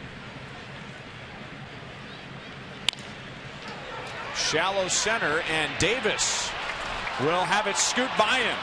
Escobar read it very well. He was going on contact. It's now a 3-1 game. We'll see how they score it. AOKI may have been going to third anyway, but Omar Infante, he had gone 11 games without an RBI, and then he drives in his 60th of the year. Oh man, that's nice timing. Maybe we'll see some frenzy hitting here starting to break out. Royals, they don't hit a lot of home runs. Now they do hit their share of doubles, but they're a running, gunning offensive team. This is how they score runs. Now Rajay, he overcommitted on that. Looked like he wasn't watching the ball bounce. 1 out. Alex wants to get one elevated. Get the sac fly home. Stay off the ground if you can.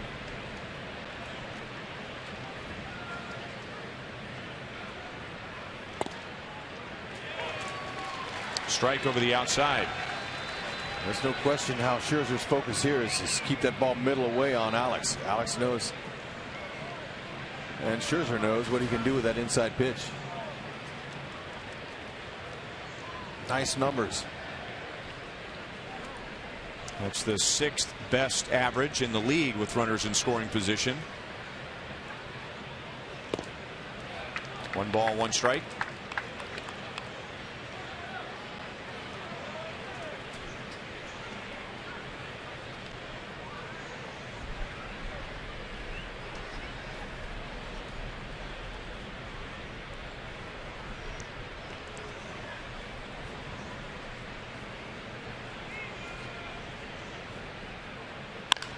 Alex Gordon, deep into right field. It is a foul ball.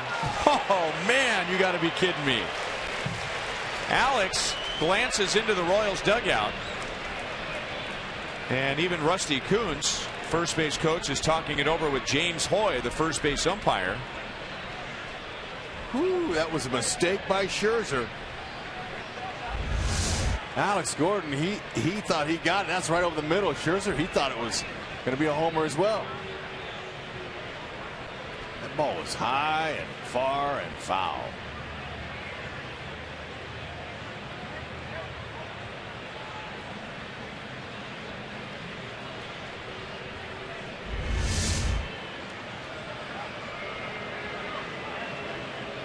Now, this is a play where, because it is a disputed home run, over the fence, not over the fence, fair or foul, where the umpires can review this on their own, and the Royals don't have to use their challenge, and that's why they're coming together and chatting.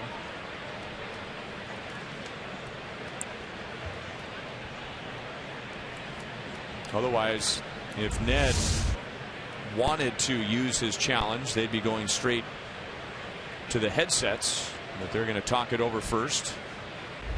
And you figure they're going to use the technology just to play it safe. That's why it's here.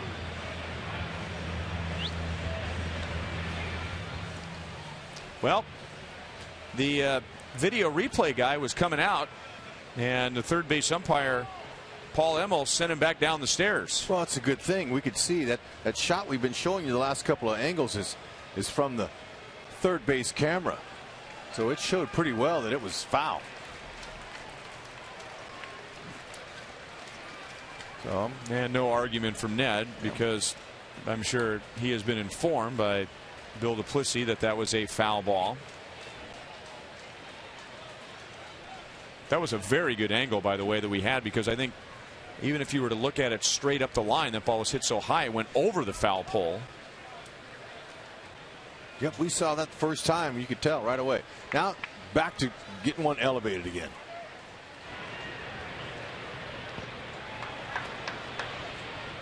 Blocked by Avila. Infante holds at first base. 2 balls, 2 strikes. Got to be alive for those balls in the dirt. Stay out of a double play. That'd have been a big situation had Infante advanced. Got to be aware. You got to be looking for those.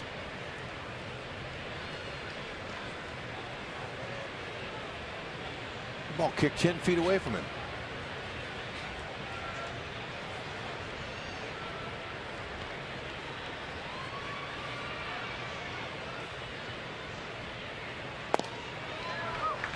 Three and 2. Salvador Perez is on deck.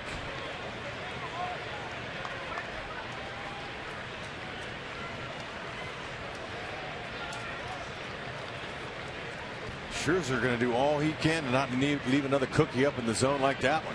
That last one to Alex.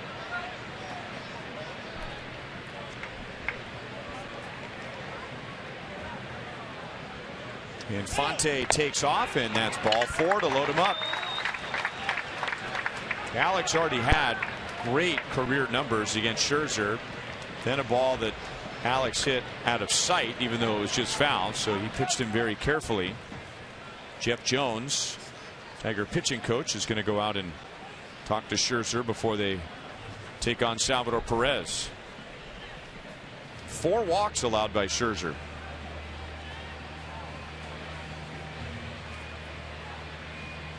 Big opportunity you can't miss here. You've got to be able to capitalize. May not get too many more situations like this. You got the right man up there now. He doesn't have any slams and don't necessarily need one, although that would be really special. 421 average, that'll work. Focus for Salvi needs to be middle to right field here. Just keep the line moving. His eyes will tell his hands when a mistake is made, and he'll be able to pull it. Back up the middle. Breaking ball stayed up, almost nailed Aoki.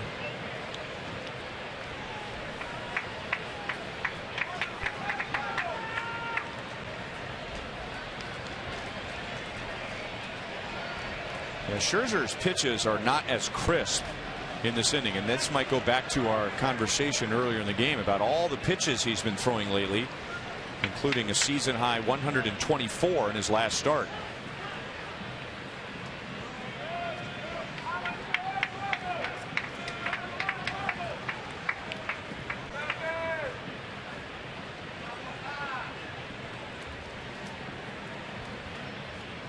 Royals have hit 3 slams this year.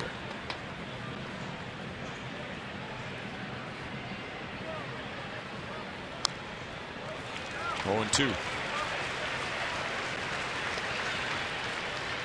NORI AOKI hit 1, Escobar hit 1, and so did Infante.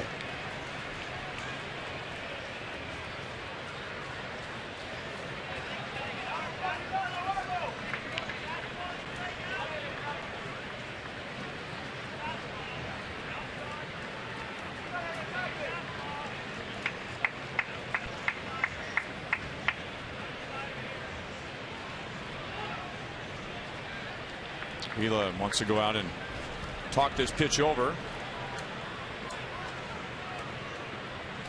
Salvi, he's getting closer. 4th inning, he got one inside. Scherzer wasn't sure, and Martinez caught it right before the wall. Another 3 more feet, he would have had a home. Now with Victor Martinez off of Alex Gordon at first base, Alex can get a big lead and break up a double play potentially. Get down there, get a piece of somebody, keep the inning alive and score a run.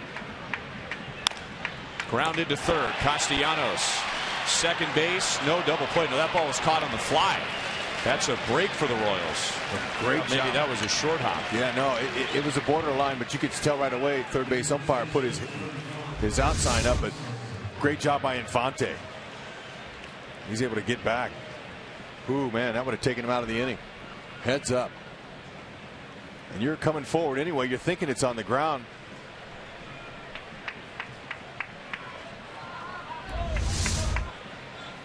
That's a break. Salvi hit it hard. So Eric Hosmer with the bases loaded, 2 down.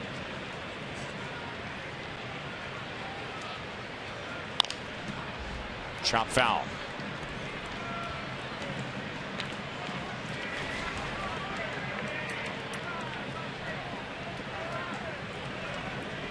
Hosmer's due for a hit with him loaded. Same approach as Salvi had. Think middle, react in.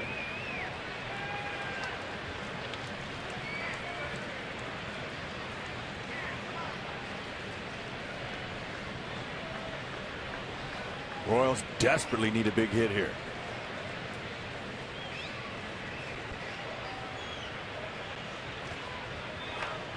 One ball, 1 strike. Hosmer has singled the other way. Got a fastball away and went the other way, and then in his next at bat he rolled the pitch over to second base. 1 run home. Bases were loaded with 1 out, and now the bases are loaded with 2 outs.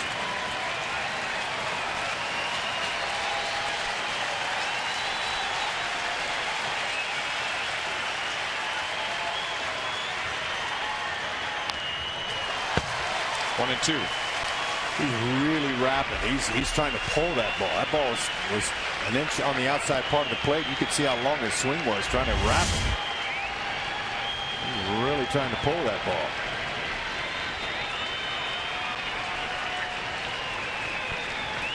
Way too long.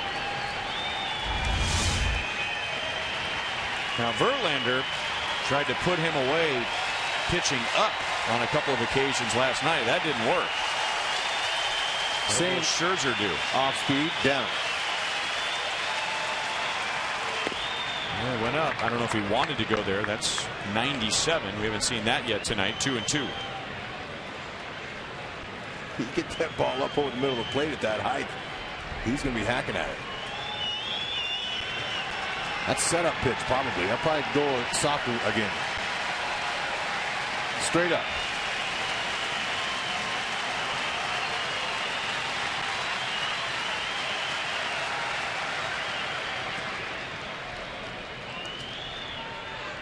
can almost feel it. The crowd is trying to get behind Verlander, but it's a nervous cheer. Excuse me, Scherzer. It's not the typical roar of the crowd. It's like, come on, buddy. Yeah, no. One hit, that's all they need here. Fastball away again, 97 miles an hour. So the last two pitches, reaching back for a little extra. Now the crowd can exhale a louder roar. The Royals get just one in the 5th inning.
Takes us to Fenway Park. That would be former White Sox outfielder, now Oriole, Alejandro De Aza, going deep twice in the game. A pair of home runs for De Aza. Adam Jones also with the homer. Some Red Sox news for you guys, and maybe this will matter to the Royals as you see the huge lead for Baltimore over that whole division, and Boston 21.5 back. But the Red Sox will be paying a visit to Kauffman Stadium later this week. Dustin Pedroia sitting out tonight with soreness in his left hand and wrist. The Red Sox may shut him down for the year. Wouldn't mind that. Yep. Big opportunity there for the Royals with 4 games against the Red Sox. What a disappointing year they've had after winning the World Series. 63-81. A lot of things have gone wrong there.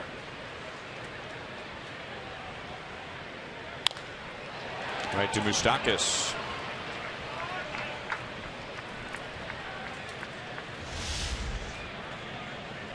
Mickey Mantle was the last switch hitter to win the American League MVP award. Our sprint question of the night, and we thank you for texting in. I couldn't remember, I don't have them all memorized, some people do, but I couldn't remember Mark Teixeira or Roberto Alomar winning the American League MVP. And as it turns out, Eddie Murray never won an MVP. Roger Maris, or rather Mickey Mantle and Roger Maris, but Mickey Mantle won 3, including back-to-back in 56 and 57, and then again in 62. And in between those MVPs, his teammate Roger Maris won 2. That is the second home run for the Tigers. JD Martinez gets that run right back, and Detroit leads 4-1. 20 home runs for Martinez. He had never hit more than 11 this year.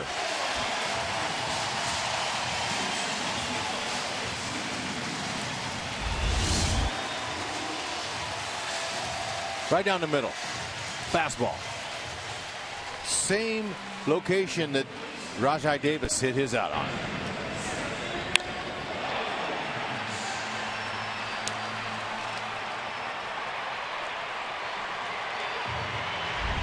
That just adds to the pain of not getting more with the bases loaded last inning.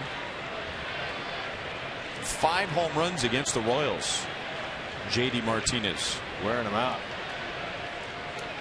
Didn't miss it. Royals offense tonight not getting any breaks. Salvi hit that ball right on the nose. Lined out. Gordon's homer would have been a 3-runner. Give him the lead. Just leaked over the pole. Foul. Have to make their own breaks.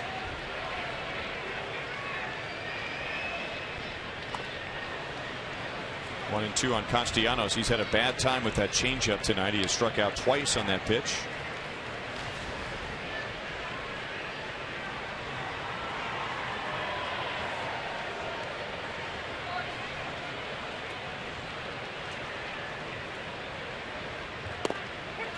Strike 3 called, so Vargas comes back after the home run and gets his 5th strikeout. 2 down in the 5th. And Castellanos was looking for that changeup, and he knifed a fastball right on the inside part of the plate to give him a hat trick tonight.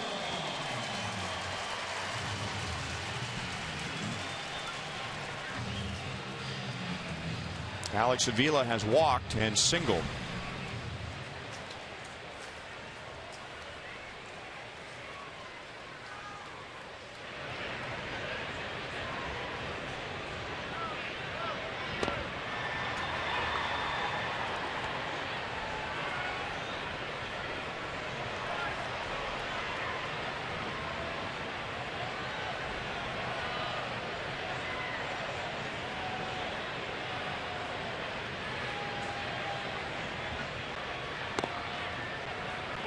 Oh, and 2.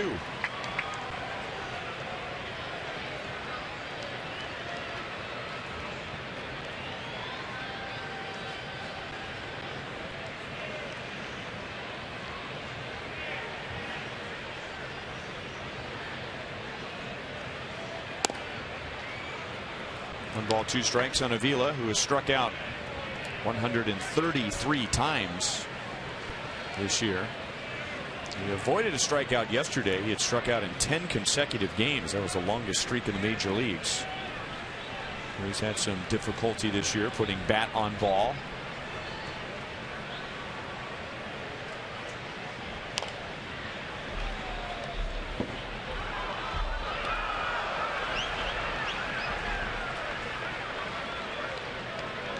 Takes us back to our conversation about Victor Martinez. He's only struck out 39 times. Avila has struck out almost 100 more times than Victor Martinez has. Not quite as disciplined. 2 and 2.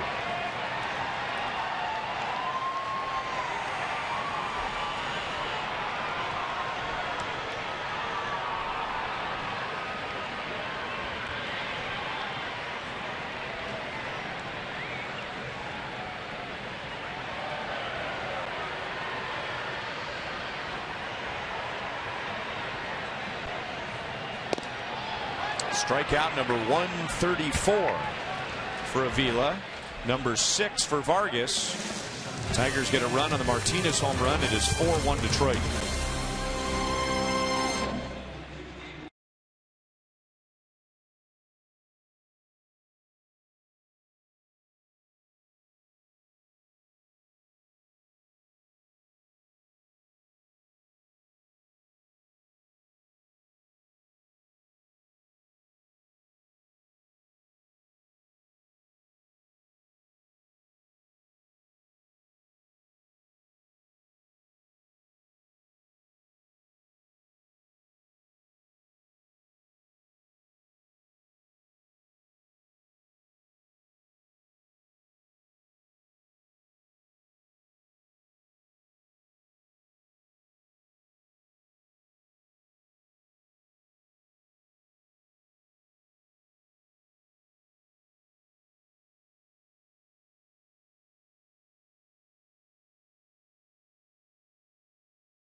Josh Willingham will lead off, then Mike Moustakas and Lorenzo Cain, and our Sonic Slam hitting contestant is Teresa Baker from Belton.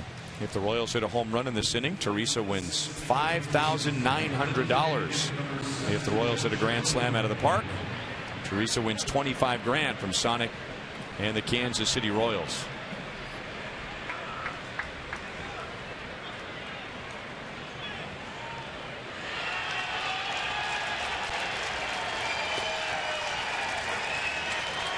Strike on Willingham, who has singled and walked.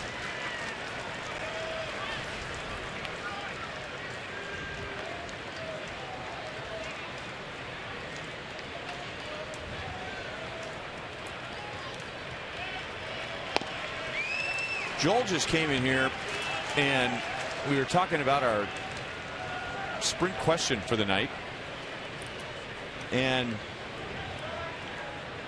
when we asked it, there was something in the back of my mind that was saying this is kind of a trick question.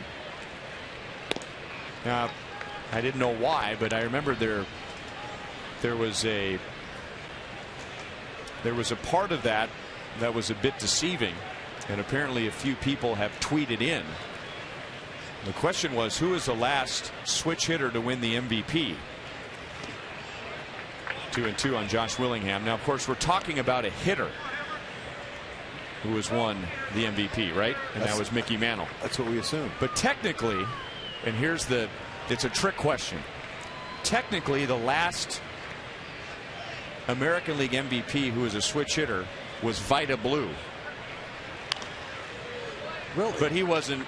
Yeah. Now, I think that was still at a time when the pitchers were hitting. But he did not win the MVP that year because of his hitting. But technically, the correct answer is Vida Blue. Wow. Better do some further research.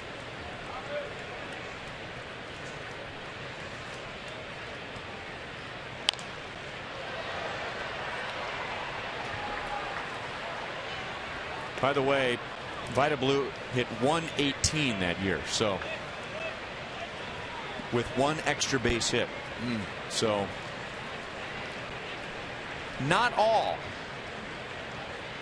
but most of the award that year was because of his pitching. I mean, that one double had something to do with it, but not much. Yeah. No. Didn't make our list. 2-2. I just knew I had seen that trivia question before, and I was thinking, yeah, what is it about this question? And that's what it was. Yeah, we love it. The switch hitter's having a big year. Hey, he's got a chance to win the MVP. Who was the last one? You start thinking back, do all the research, you look it up. Nope, it was Vida Blue. Oh, come on. But technically, that's the correct answer. Appreciate our fans paying attention for us.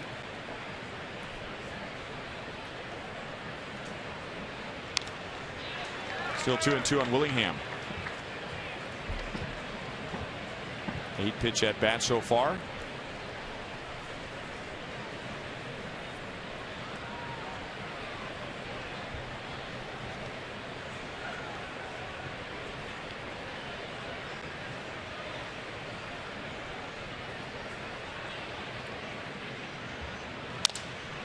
Off the end of the bat.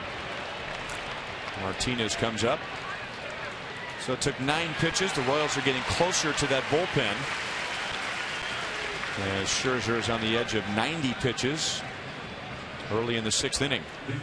As promised earlier, we have the AT&T fan photo sent in by Bronson at Bronson Blast. And if you use hashtag KC fan photo, you have a chance to have yours shown during an upcoming game broadcast brought to you by AT&T.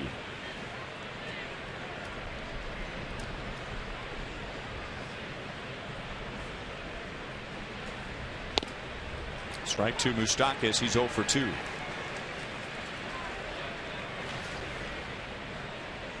Moustakas has struck out and lined to deep right.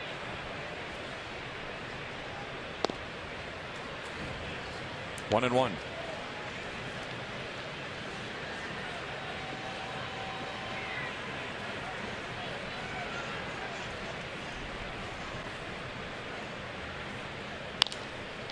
past Scherzer and into center field.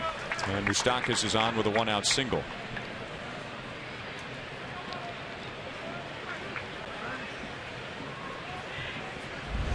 Boy, that just missed Scherzer. Good inside out swing on it.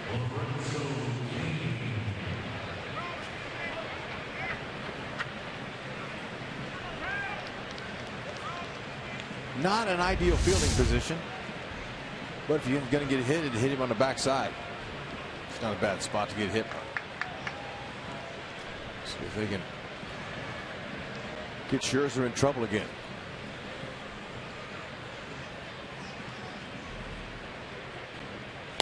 CAIN got a pitch up, couldn't resist. Lorenzo is 0 for 2.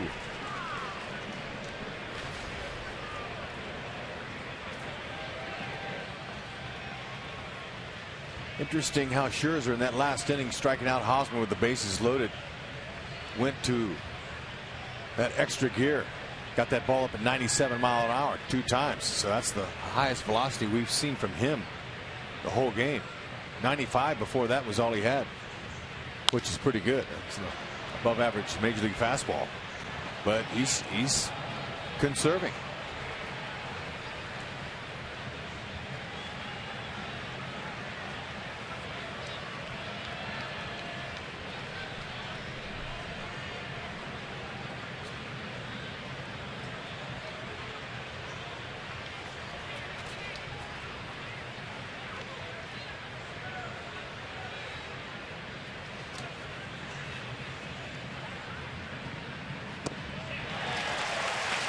Six strikeouts for Scherzer, 2 down in the 6th.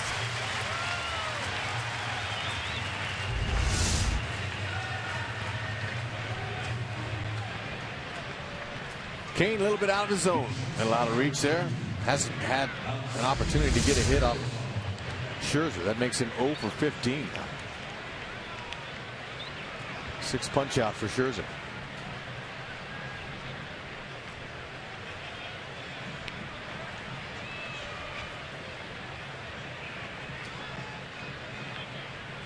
And here's Escobar with 1 out last inning. He singled and ended up scoring the Royals' only run.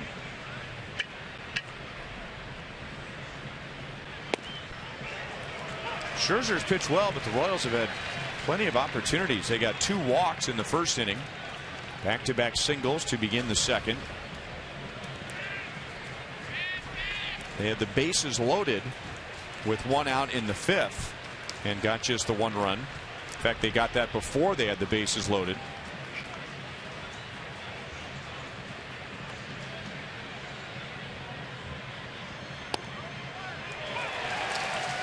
Oh, and 2. They have as many hits as the Tigers have tonight. All 6 of their hits are singles. And the Tigers, among their 6 hits, have a double and 2 home runs.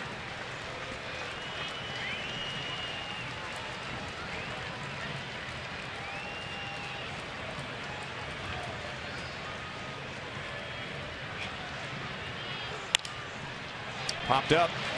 Kinsler is out. Hunter is in. And that's the inning. Moustakas gets a 1-out single. We head to the bottom of the 6th inning. Detroit still leads by 3.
is brought to you by the makers of 5-Hour Energy and by Jeep. Come in and get a great deal at the Jeep Celebration events.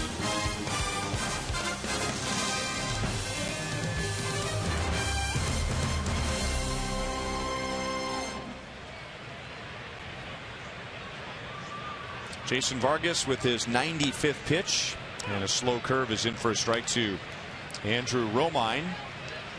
Vargas has allowed 4 runs, 2 home runs. Tigers have scored in 3 of 5 innings against Vargas. 0-2 on Romine.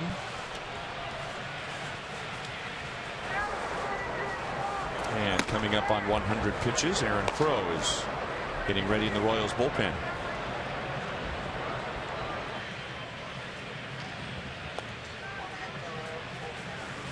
1-2.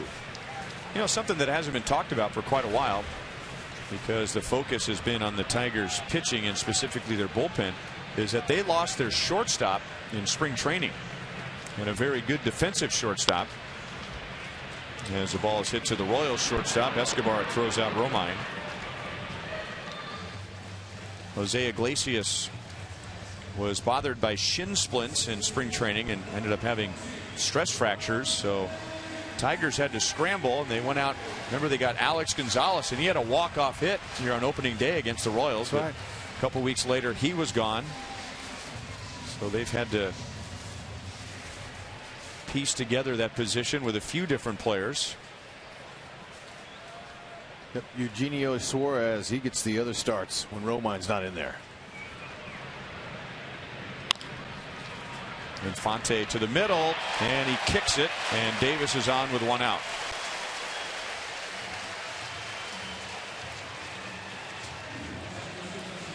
Second error tonight for the Royals.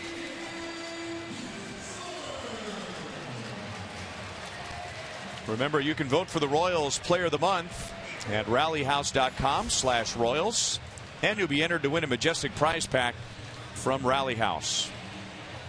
Top of the order coming up for the Tigers for the 4th time against Vargas, who is about to, or was about to, throw his 100th pitch. And Ned Yost brings in a fresh arm.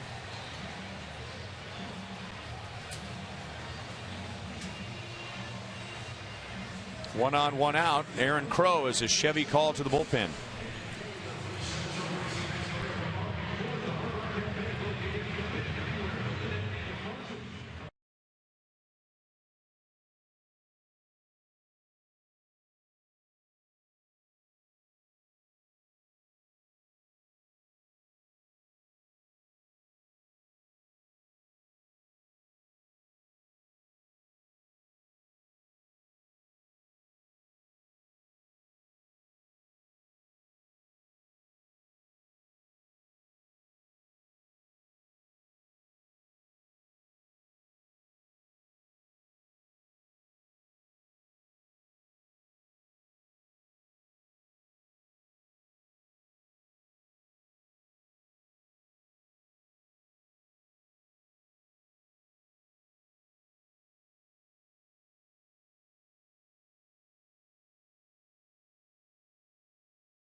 SEC and NASA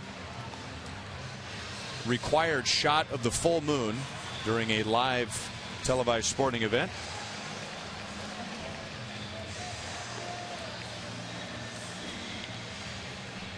It is also the last supermoon of 2014, for whatever that's worth. Here's Aaron Crow. He inherits a runner at first with 1 out and faces Ian Kinsler. It's worth a lot, I think. Yeah, I mean, that's a great shot. You know what I think about the moon? it's a beautiful moon. It is. Yeah. Of all the moons out there, we've got a pretty good one. It is solid. MU Tiger against MU Tiger. Aaron Crow and Ian Kinsler. They were separated by 8 years. Kinsler is 0 for 3 tonight and 0 for 8 in the series.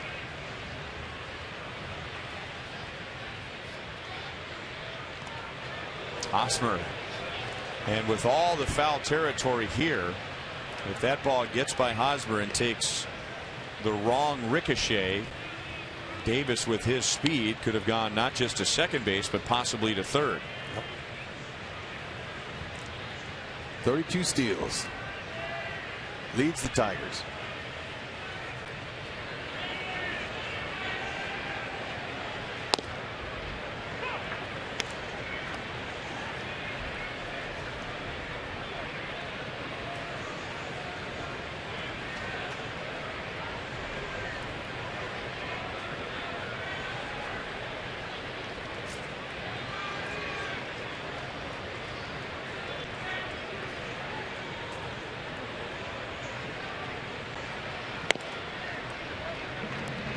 One and one on Kinsler. Crow's fastball, slider. He'll go 93, 90 to 93 with that fastball. Slider he'll use on both sides of the plate. Occasionally he'll mix in a changeup.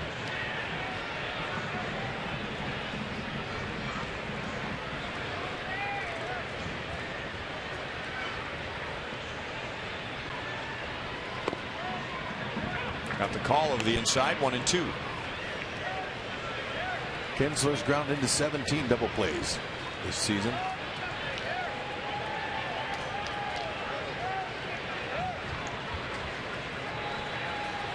Aaron Crow with Greg Holland having not been available the past few days. He pitched the 7th inning on Sunday in New York, helping the Royals to their 2-0 win.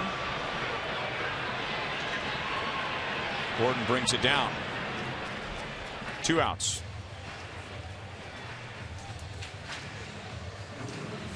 Ned Yost went with Crow, Herrera, Davis for the 7th, 8th, and 9th innings. And Ned was still pretty non-committal about Greg Holland when asked before the game tonight. He's getting better. A lot less soreness. He has been throwing off a mound, so he's getting closer, but we have not heard the definitive green light. Yes, Greg Holland will come in if we need him tonight. Very close, and Davis just got back in.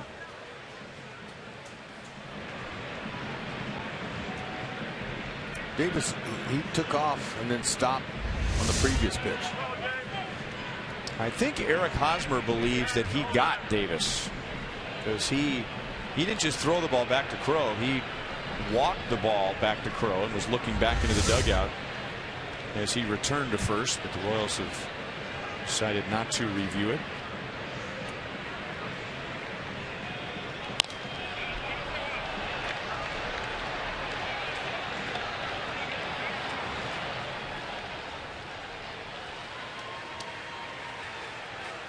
Torrey Hunter has 2 hits. He's been on base 3 times. 2 singles tonight, and he scored a run in the 1st inning.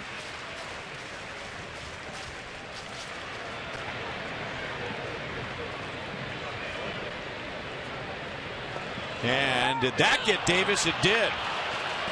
And that was a play made by Hosmer. Crow, nice quick feet.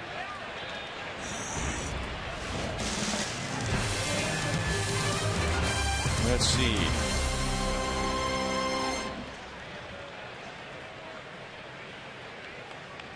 Tigers, just as we were about to go to break, came out of their dugout. And Brad Ausmus is going to talk it over with first base umpire James Hoy, and they will use their challenge. Rajai Davis with a really smart play. Now he was leaning and he was caught. He knew it, but he reached around to the far back corner of the bag And I think he got his hand in there before Hosmer applied the tag on his elbow.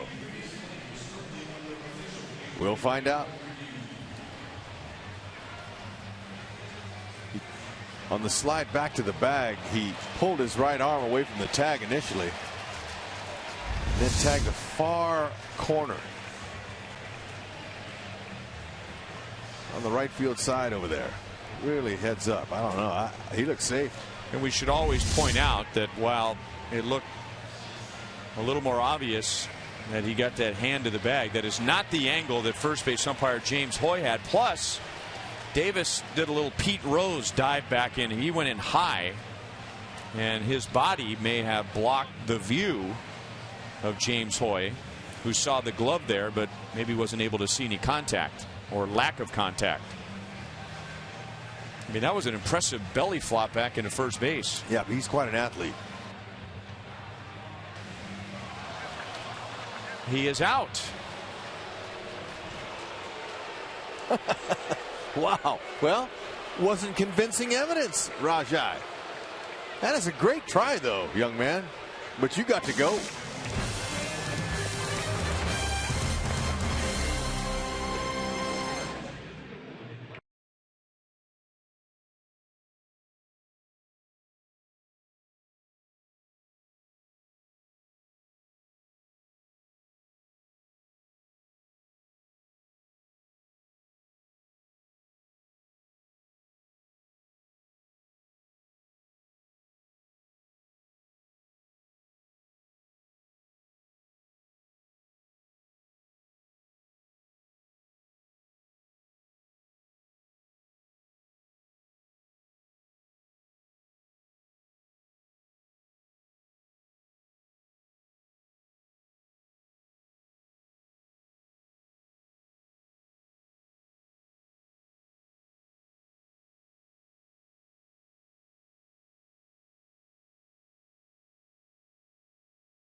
Selection of seats at Kauffman Stadium. If you have not seen the playoff contending Royals, check out ticketsforless.com. Tickets for Less is your trusted source for all tickets and still has great lower level tickets between the bases for all remaining Royals games. Check out ticketsforless.com for all your Royals tickets. Great crowd here. And nice to see that 3 of the top 4 all-time saves leaders for the Royals are here in the house. There's Joakim Soria. Looks a little strange in that Detroit uniform. Of course, Greg Holland is here and Jeff Montgomery, but I got a chance to talk to Joakim today, who will be activated off the disabled list tomorrow. So maybe we see him tomorrow. And he is really all grown up now, I guess you could say. Has a daughter that was born. We remember that, Angela. She's going to be 5 in January. Joakim Jr., there's Monty. He looks like he's ready to get in there and close on that new hip. But Joakim Jr., a couple years old, and he said as for going up against his former team, he loves his Royals, but this is a business. This is his new team, and he's trying to get into the playoffs with his new team. But he said very proud of Greg Holland. Holland has mentioned Joakim as a mentor many, many times, and Joakim said, no, I have nothing to do with it. He's got a lot of talent, very humble as far as that goes. And when I asked him about Wade Davis, who he does not know, his reaction was like everybody else's in baseball. His jaw just dropped and he said, wow. And that's what the numbers say. Wow. Exceptional year. Now, if the Royals do happen to see Soria tomorrow, that may not be a bad thing. Last time we saw him, didn't Maxwell hit that walk-off grand slam on him? And what may have been forgotten by some, including myself, until I thought about it. You know, the Royals had the bases loaded, nobody out in that inning, and Soria got 2 outs without a run scoring, and then it was 3-2 on Maxwell when he hit the grand slam. And I remember prior to that hit by Maxwell that won the game, I mean, we'd seen Soria do that. Bases loaded, nobody out. Bases loaded, 1 out. Runner at third, nobody out. And he just always seemed to find a way to get out of it. Good closers do. That was a unique swing. Yep, AOKI, he's really fighting off those inside pitches, trying to push him to the opposite field. It looked like a guy trying to hit a piñata. Yep.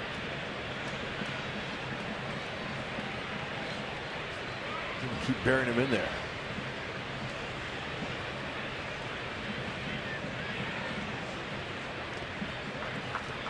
Two and two.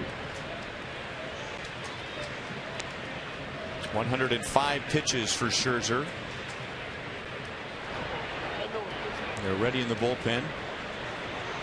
Blaine Hardy, former Royals farmhand, is the lefty, and Al Albuquerque is the righty.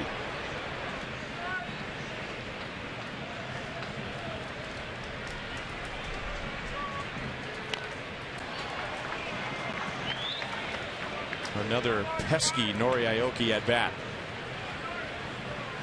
Royals have stranded 8 in the first 6 innings. The Tigers have only stranded 6.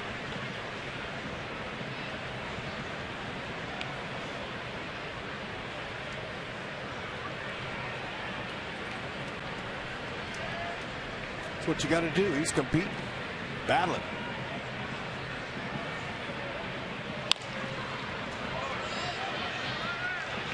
Nine pitches and 6 foul balls.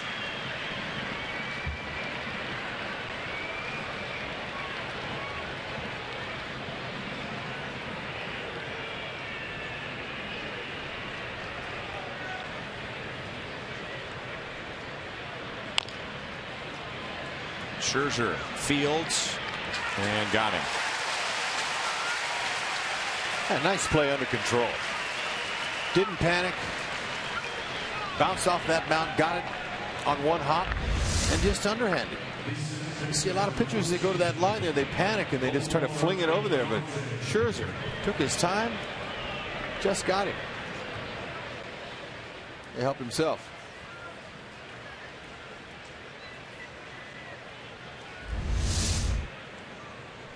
Took 10 pitches to get Nori. Here's Omar Infante. He drove in the Royals' run in the 5th inning. He's 1 for 3.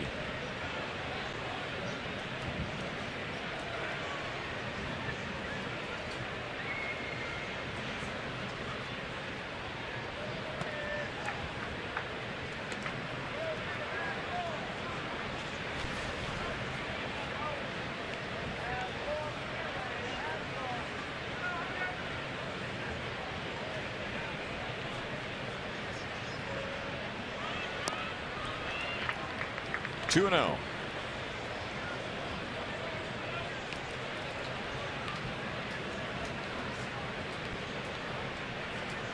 At some point, Osmus has got to start thinking about getting a reliever in there. Well, I bet Scherzer goes as long as nobody gets on base. And now 3 balls and no strikes. After his last outing at 124 pitches, that's a season high for him. I think they figure out he's done his job tonight.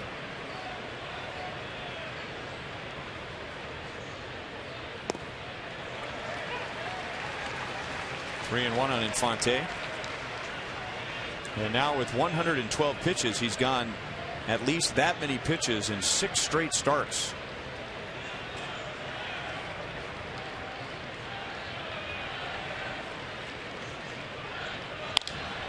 Line to left field. That's a base hit. 2 hits for Infante.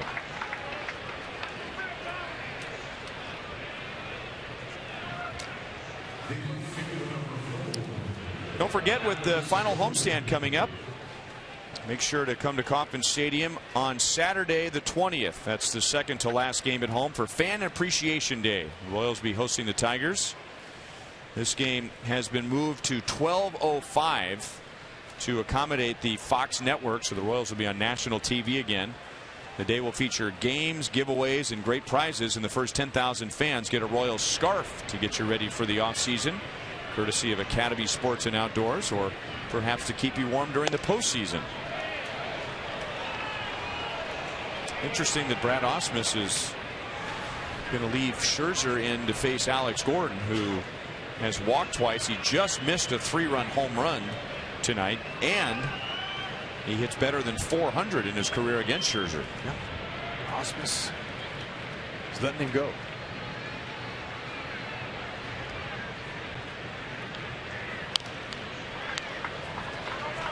There's a fastball Alex just missed, but I guarantee he's going to try to stay away from this last pitch that he saw. Alex, he threw a little slider that just hung right over the belt high, right in the middle of the plate. Just missed it.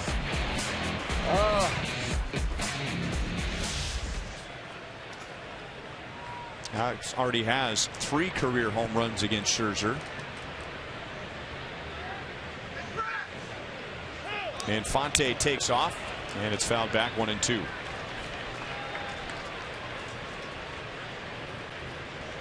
I bet he continues to stay hard with Alex. Probably go back for that same pitch.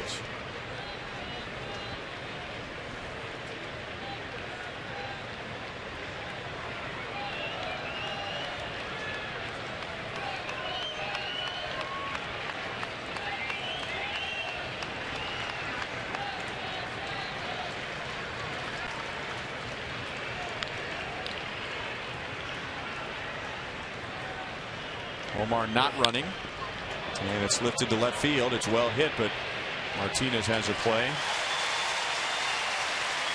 2 down. And now Brad Ausmus comes up the steps as Scherzer's at 117 pitches.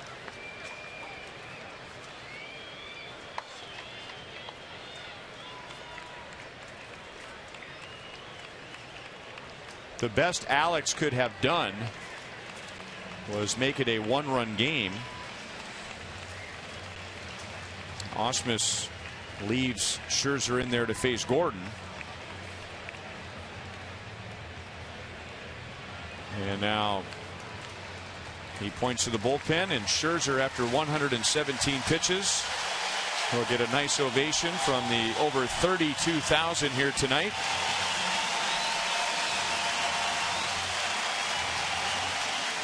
And now hands it over to a shaky bullpen.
Out of the 7th inning with Infante at first. Salvador Perez coming up against Al Albuquerque.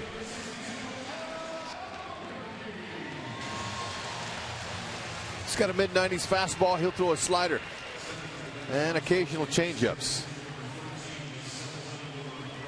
See what opponents aren't hitting a lot off him. 228 strikeouts. 58 of them.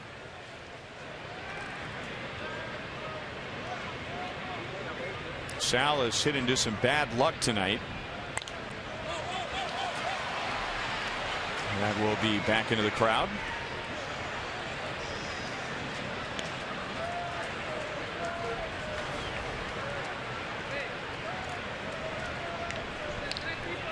Tigers' ERA is overall 10th in the league, with 3.5 against the Royals, and their bullpen 4.4 against everybody else, but 2.18 against the Royals. Yep. Tigers know that they control their destiny. That's a good low ERA. So we've been hearing about the Tigers' struggling bullpen. We just haven't seen it.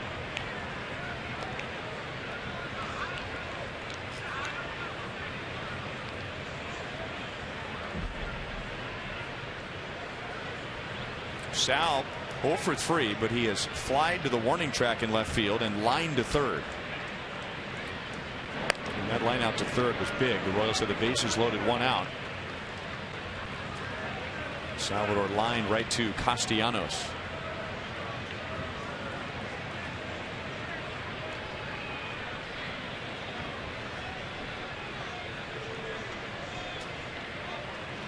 Infante runs. The pitch was up, and the tag is late. And Kinsler is upset with himself, as if he felt as though he should have applied the tag. Maybe he missed. Well, like Hosmer, he kind of walked that ball in too. He's hoping they'll take a peek at it. That was close. Kinsler out in front of the base. That's what you want. You got to make sure to get to that bag and get out in front of it so you can catch it and pick it. This one was short. He picks it.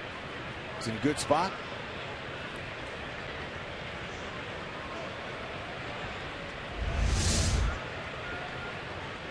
He's safe. No replay. 9 stolen bases for Infante, 134 stolen bases for the Royals.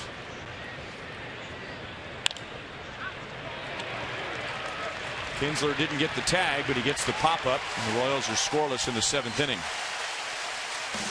Stretch time in Detroit. The Tigers still lead 4-1.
Royals baseball is brought to you by Academy Sports and Outdoors. Is that Johnny Giavatello up there? They probably go to the same trainer. Panera takes us around the league. Minnesota in front of Cleveland in the bottom of the 8th. Cleveland 4.5 back in the wild card. Baltimore in front of Boston. We showed you earlier that Baltimore has that 10-game lead over New York and Toronto. Oakland has a wild card spot right now. They have fallen to 8 games back of the Angels. Can you believe that? No. And then Houston at Seattle. And Houston, or rather Seattle, has a wild card spot as we speak, as Escobar retires Torrey Hunter. Yeah, that trade didn't work out too well for Billy Beane, did it? Or for the Tigers. I mean, Tigers had a 4-game lead when they acquired David Price. They had the rest of the league thinking, oh my goodness. But they have gone from 4 games up to 1 game back.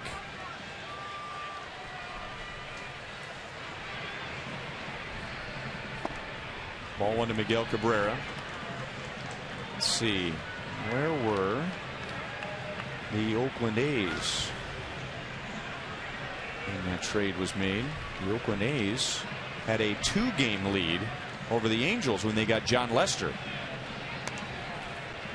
So they dropped 10 games in the standings. And our Royals promptly went in there and took 2 out of 3 right after that trade was made.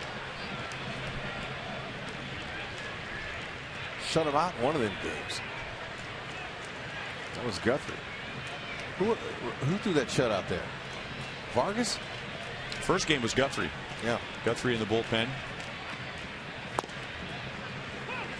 In a duel with Sonny Gray. Raul Ibanez hit that solo home run, and that was it.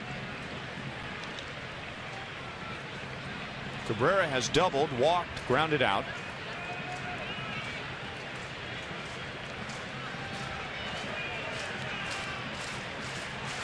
Crow got the final out of the 6th inning for Vargas.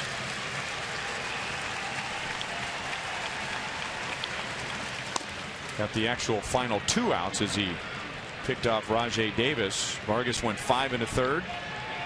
Gave up 4 runs, 6 hits.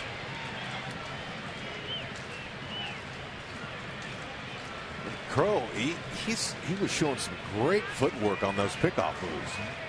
Throwing that ball hard over to Hosmer. It's been so long since I've seen him throw over to first base. I forgot how good his move is. 3-2.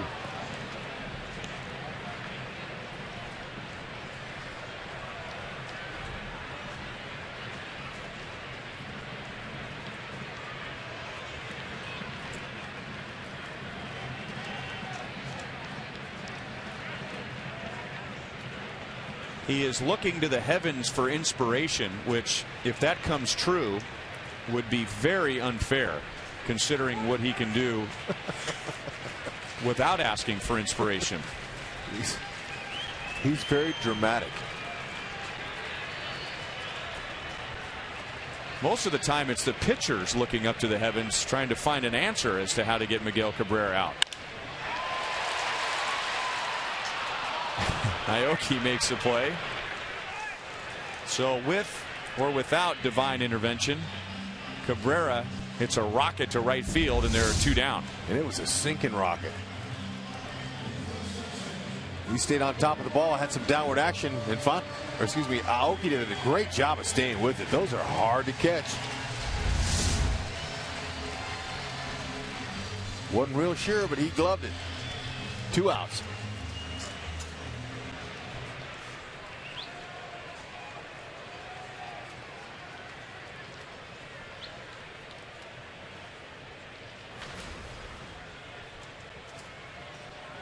Victor Martinez has been quiet so far, 0 for 2 with an intentional walk, so perhaps his 9-game hitting streak is on the line here. He's already extended a streak of games reaching base to 29, which is the best current streak in the major leagues.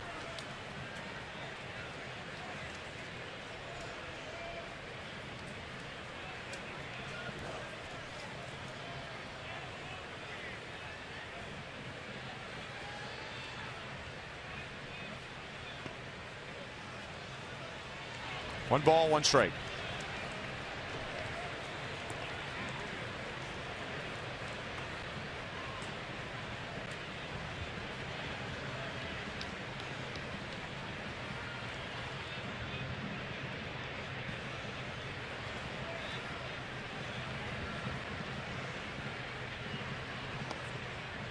Two and 1.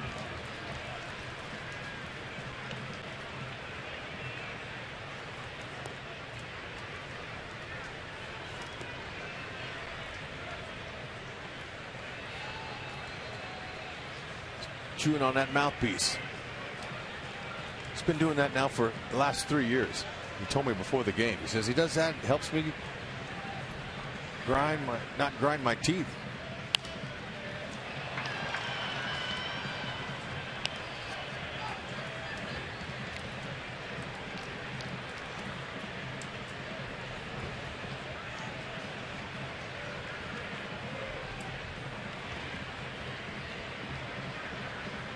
What's he thinking there? You grind your teeth, your jaw muscles tighten up, then your neck muscles tighten up, which could cause your shoulders to tighten up. Yeah, you know, he just says that it's a diversion. It helps him with his concentration.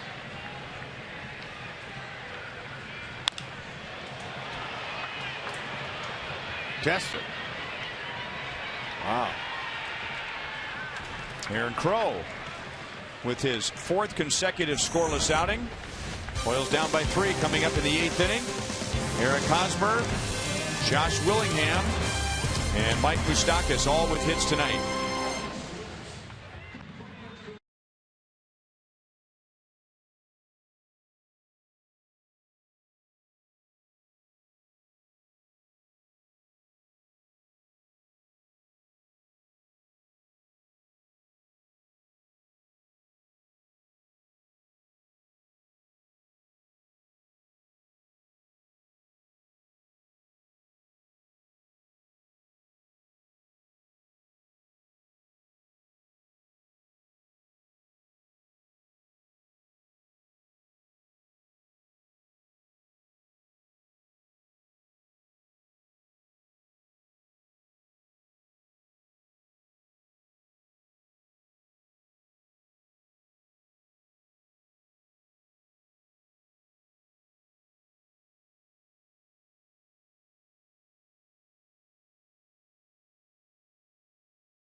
The game break, we take you to Cleveland. Nice outing for Trevor Bauer in this one as he goes deep into the game, but Oswaldo Arcia did hit a home run off of him, a 2-run shot, and it is 4-3 right now. Minnesota leading. Cleveland has scored in the 8th inning, and so those Indians always making things interesting.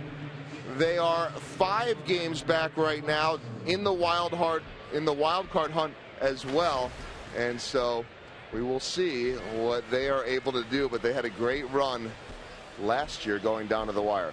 Easy for me to say, Rhino. Yes. Yep.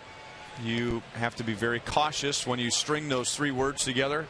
The Indians, they won their last 10 games last year to finish with 92 wins. They almost chased down the Tigers at the very end. Well, and that's one of the reasons why, you know, people talk about this Tigers team and all the experience they have of winning the division. It wasn't just running away with the division.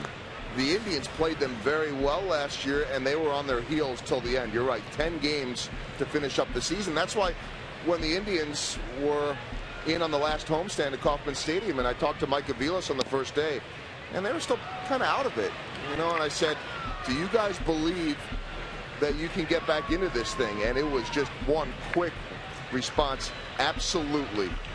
And why wouldn't they believe that? Done it before. Gotta believe. Royals were the only team with a winning record against the Tigers last year in the Central. This year, Tigers got the edge. They're Royals are just 4-10 off them.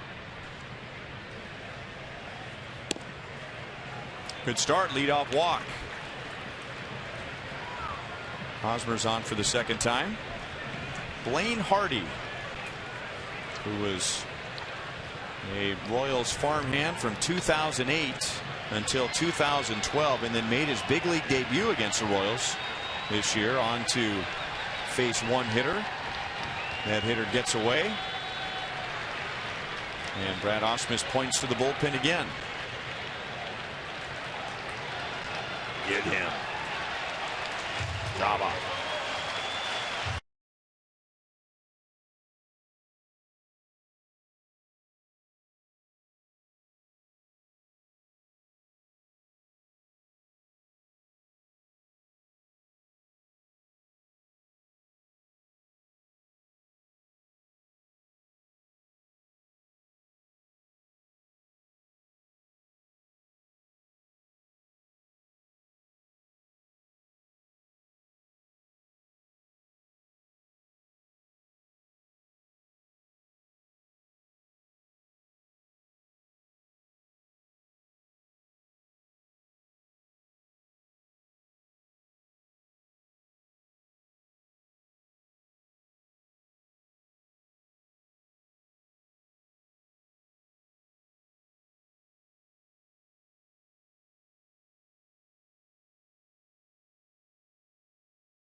Albuquerque closed out the seventh.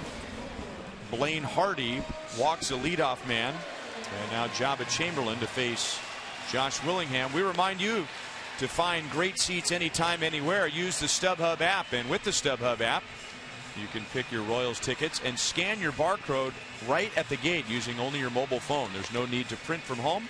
Get the StubHub app today.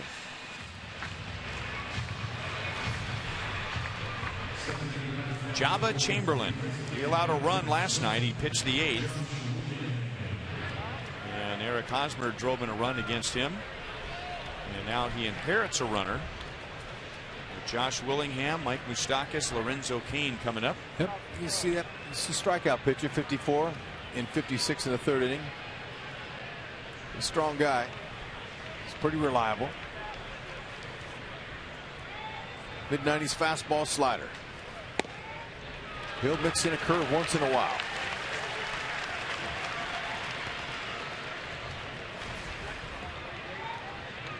Willingham singled back in the second inning. He's also walked. He is just 0 for 1 against Chamberlain.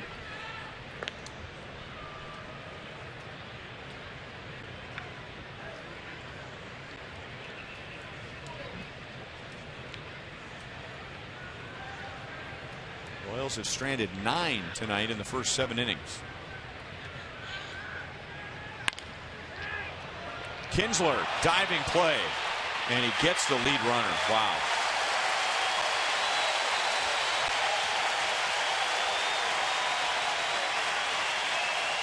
Better believe that. That ball was smoked, and he timed the hop perfectly.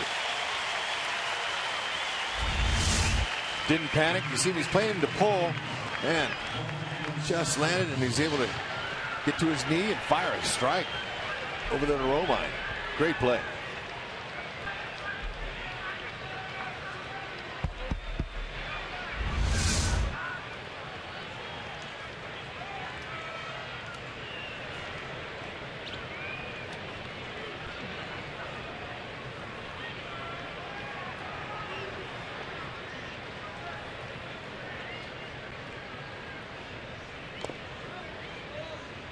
0-1 to Moustakas.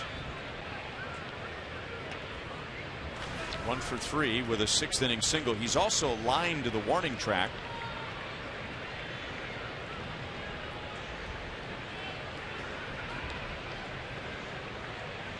He's about due to put a charge into one. Been getting his hits lately, but just 2 extra base hits in his last 17 games. 1 ball, 1 strike. Oh, man, that's the one, that hanging slider.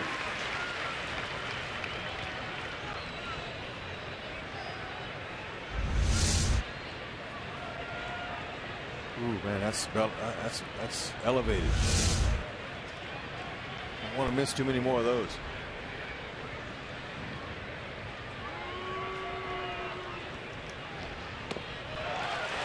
Better location. 1 ball, 2 strikes. Previous pitch was a slider. That was the big curve. August 25th, last time Moose is homer.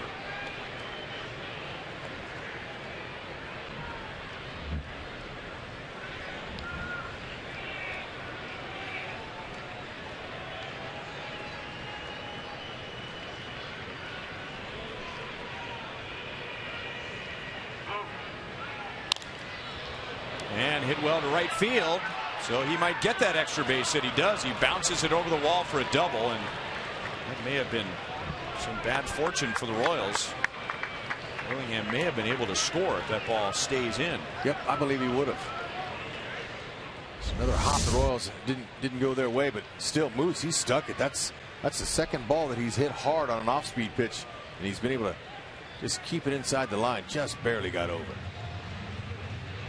Look at that. That ball. Whoa! Watch your hand, buddy. Oh yeah. Jeez.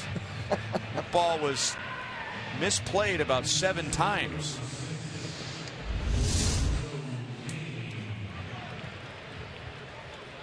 So here we go. 2nd and 3rd, 1 out. 2-hit game for Moustakas.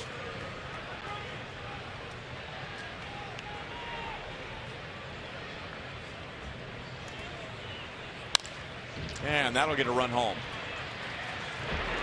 So it's a 2-run game as CAIN gets Willingham to the plate.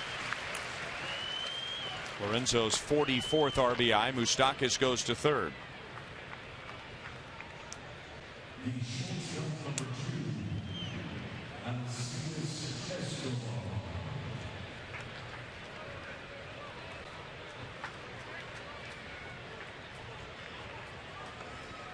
Pecking away. Castellano, he's in on the grass.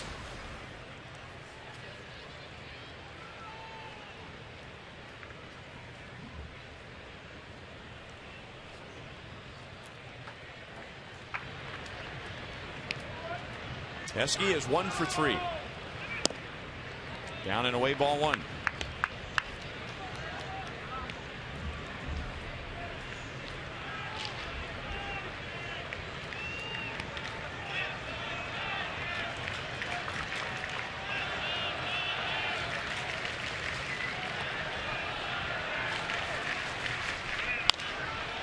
Castellanos is playing in and gets Escobar. So the Royals get closer. They're down to their last 3 outs. Royals score against the Tigers bullpen to make it 4-2.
2 home runs.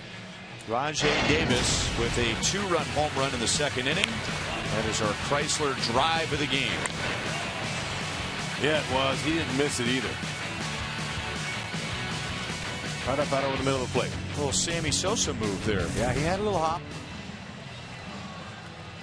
Hitter knows before anyone that he got it. Kelvin Herrera to pitch the bottom of the 8th. J.D. Martinez. Nick Castellanos, Alex Avila coming up. Aaron Crow just pitched an inning and 2/3. Scoreless. And after being a bit shaky for a while, Crow now has 4 consecutive scoreless outings. And Kelvin Herrera, he along with Wade Davis, combining for the 2 longest individual scoreless inning streaks in the major leagues. J.D. Martinez has also homered. He has driven in 2 runs with the solo home run and a sacrifice fly. Well, one of the other most impressive stats of Kelvin Herrera is the fact that he hasn't given up a home run since July 28th of last season. That's 84 1/3 innings pitched. Doing a great job. Big fastball. 95 to 100. Changeups exceptional. 88 to 90 miles an hour. Overhand curveball.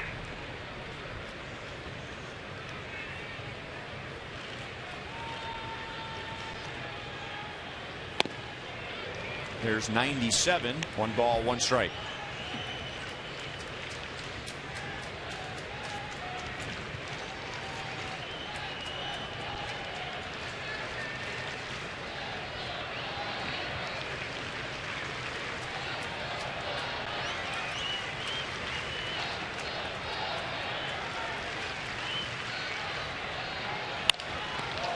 Off of Kelvin, and it's still a good chance for an out.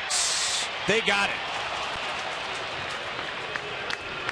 Whew, man, that had to hurt a little bit. Kelvin, he ran it off immediately. Nice play. Glove to glove. J.D. Martinez, he runs well. Getting out of that box. He beat out an important double play in yesterday's game. Almost got a hit there.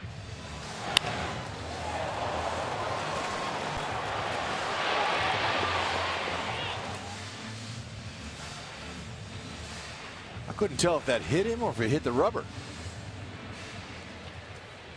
I think it may have gotten him on the outside of the right foot, but yeah, that shot from center field looked like it hit the pitcher's slab. Kelvin's reaching down and rubbing his foot and his ankle.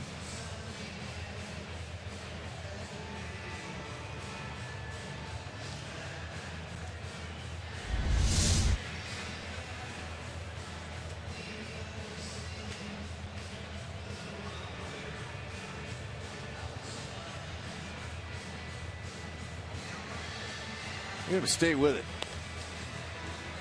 That's a tough play. Sure was, man. Showing some athleticism there. Way to bounce.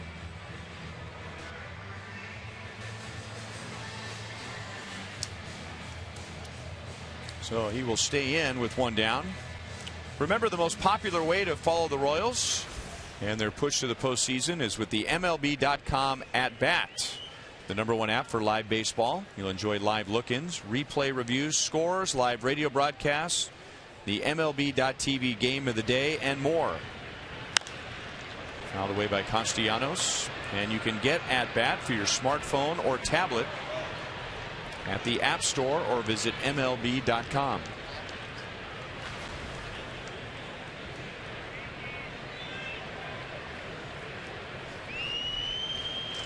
Castellanos had the hat trick against Vargas. So never has a hitter been so happy to see Kelvin Herrera. 1 ball, 1 strike. And Castellanos had an awful time with Vargas's changeup. And when he started sitting on the changeup, Vargas struck him out with a fastball.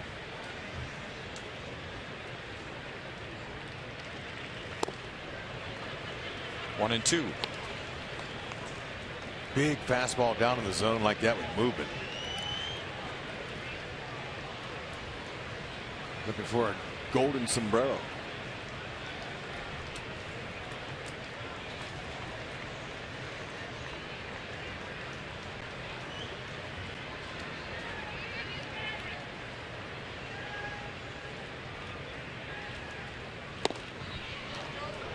Two and two. Whew, man, that fastball got in on him in a hurry. Might have broke his bat if he swung at that.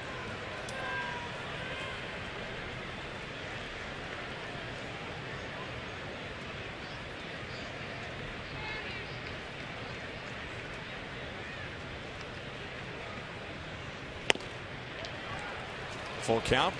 Avila is next.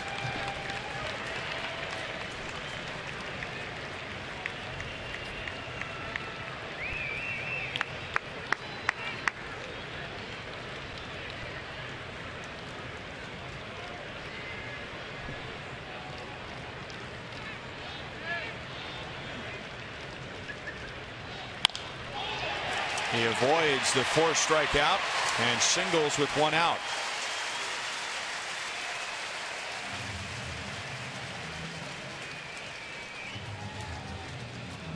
Now he knew that was coming, and he put the perfect swing on it.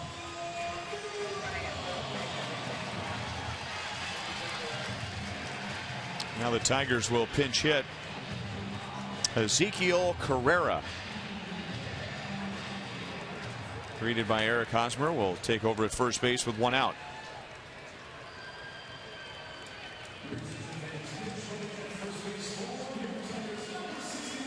He's taking some grief from some of his teammates. Torrey's happy he didn't strike out 4 times. They're all giving him a hard time.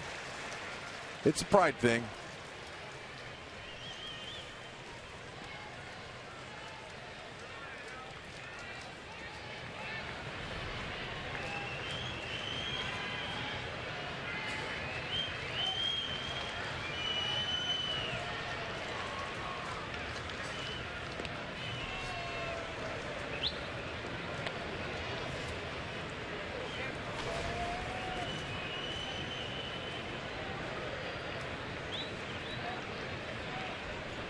Carrera's 5 out of 6 in steals.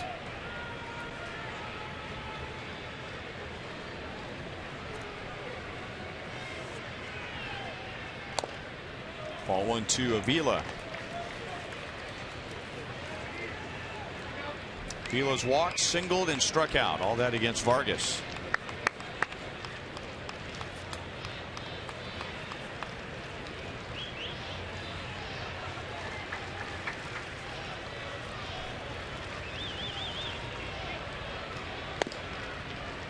Two and 0.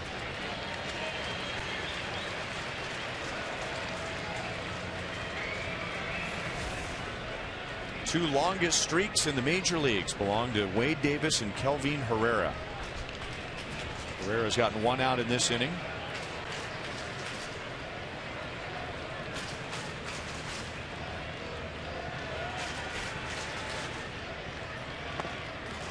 Got him to chase a 2-0 changeup. 2-1. Yeah, he was thinking fastball all the way.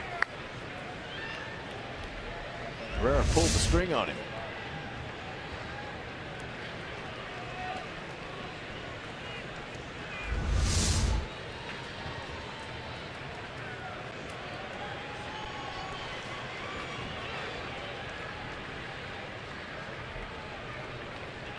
Salvi peeking over there, that runner. Who started to go and then stopped. 2 balls, 2 strikes.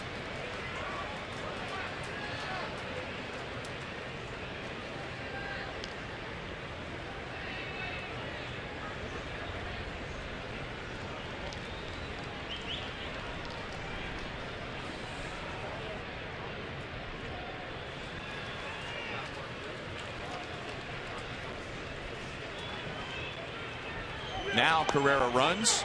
It's a strikeout. And no double play. Carrera going in head first and kept his left foot on the bag. There are 2 outs. Excellent jump. Throw was a little short. Escobar, nice job of watching it in his glove. Soft hands.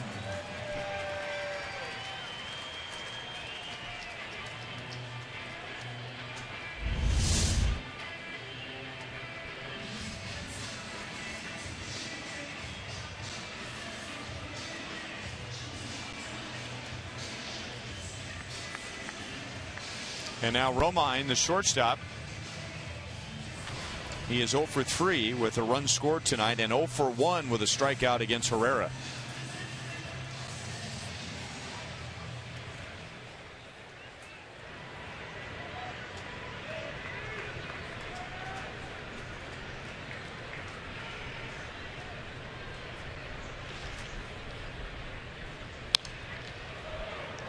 Three years ago, Kelvin Herrera made his big league debut against the Tigers. There's Joe Nathan getting ready for the 9th inning. The Royals have the top of the order. And you know there's always nerves when pitcher or a position player gets to the big leagues for the first time. And Herrera, I'm sure, will never forget his debut. With his first major league pitch against the Tigers, he hit Ryan Rayburn.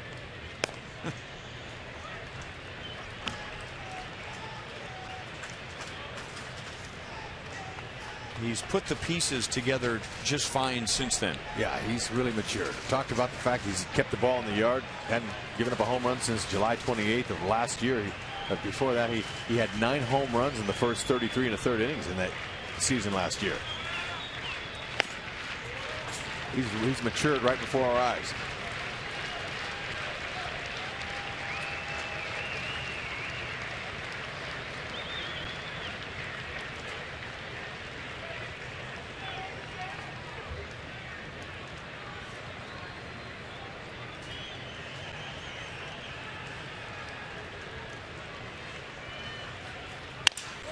Crack bat, tough hop. Escobar does keep it on the infield.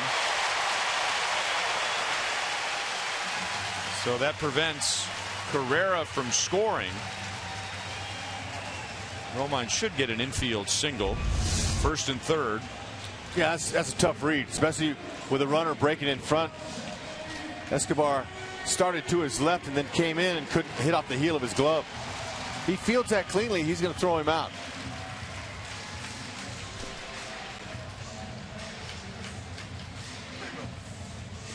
And it is ruled an infield base hit.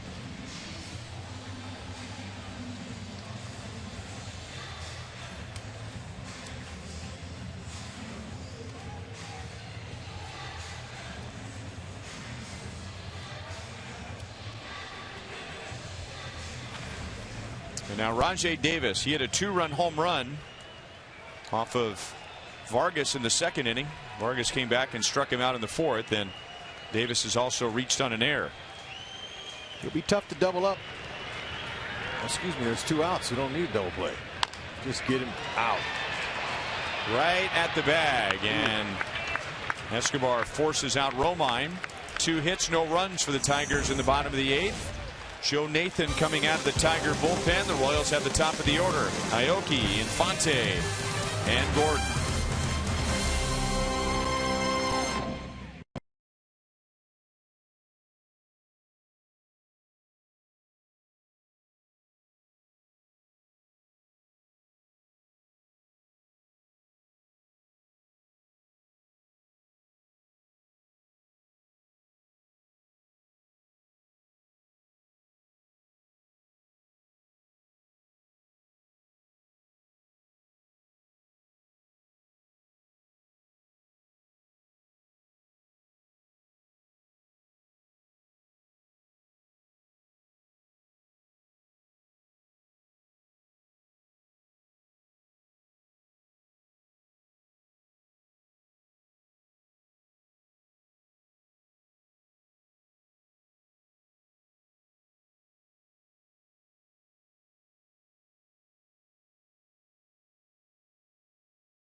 4-2, trying to stay by themselves in first place of the Central Division. Tonight's copyright telecast is presented by authority of the Kansas City Royals and may not be reproduced or retransmitted in any form. And the accounts and descriptions of this game may not be disseminated without the express written consent of the Kansas City Royals Baseball Corporation. Ryan Lefevre, Rex Hudler with Joel Goldberg and Jeff Montgomery. They're coming up on Boulevard Royals Live with our director Steve Kurtenbach, producer Christian Roberts, associate producers Al Broughton, Sam Abramson, Dave Holtzman, and the producer of Royals Live is Brian Shapiro as Don Kelly takes over at third base. The Tigers ran for Castellanos. It was Carrera that ran for Castellanos. He goes to center. Davis goes from center to left. So J.D. Martinez is out and Joe Nathan is in. Going for his 30th save. He has blown 6 and his ERA is just under 5. Strike to Aoki.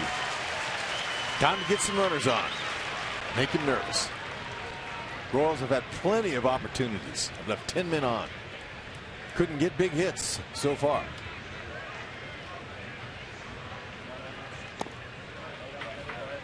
One and one.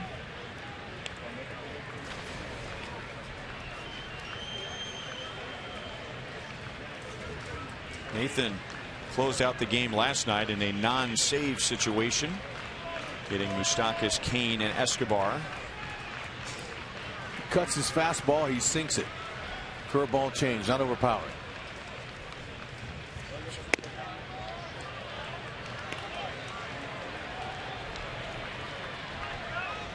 There was a time when everything out of his hand was overpowering.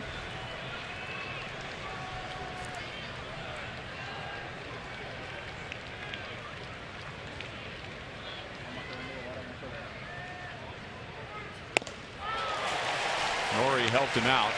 2 balls, 2 strikes. Can't do anything with that.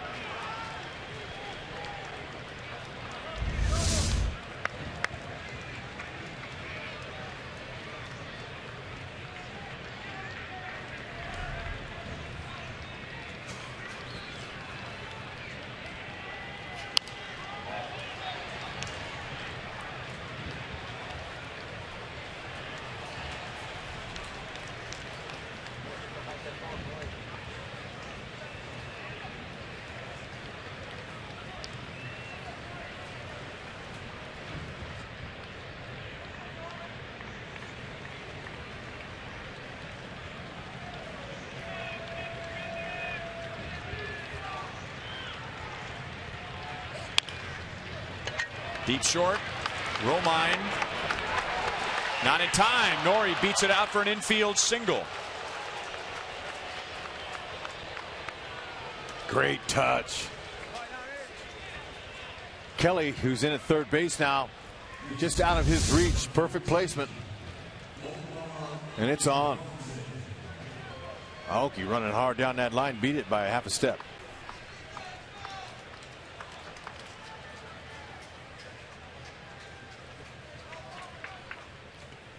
'24th infield single for Aoki. Good start.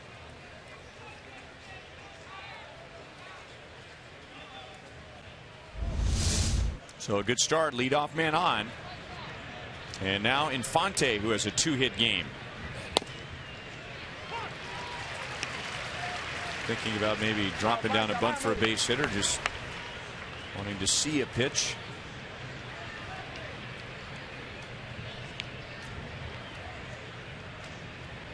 Infante drove in a run back in the 5th inning. Royals has scored in the 5th and in the 8th.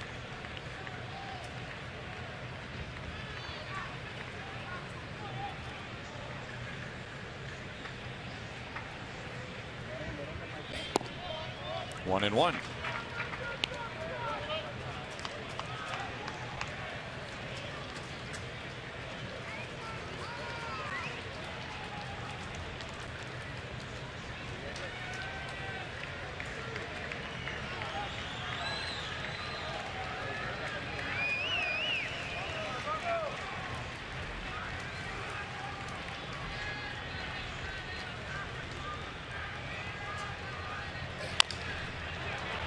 Chopped to short.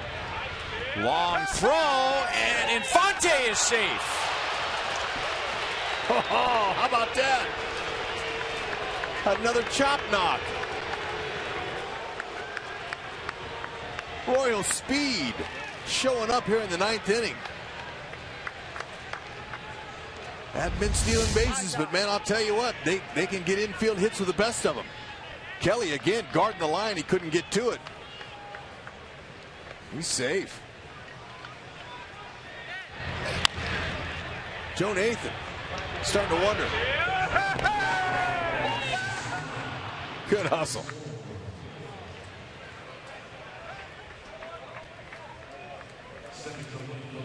Beat it. And now Terrence Gore, who represents the tying run, will run for Infante.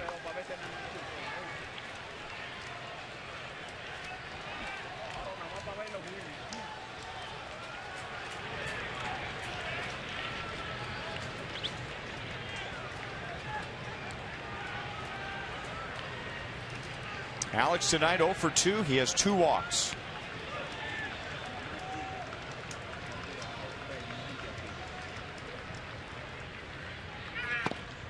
Outside for ball 1. Quiet here at Tiger Stadium. Real quiet at Tiger Stadium. I mean, Comerica Park. Yeah, you're right. There's nothing going on in Tiger I don't think there's anything going on over there tonight. I can't help it.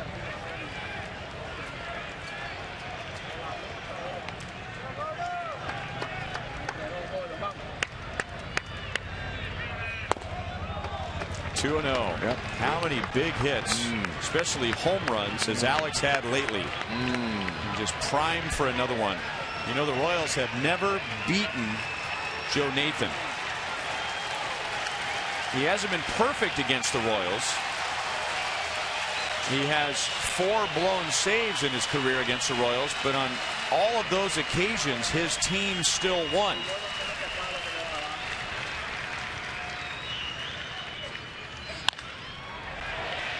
Boy, ooh, man. I don't think he's going to catch that. Wow. I would have liked to have seen where that ball would have hit if we were inside the old Metrodome or inside Tropicana Field in St. Petersburg. That might have put a hole in the roof. That ball was way up there. Alex, he got him a pitch just a little out in front and under it.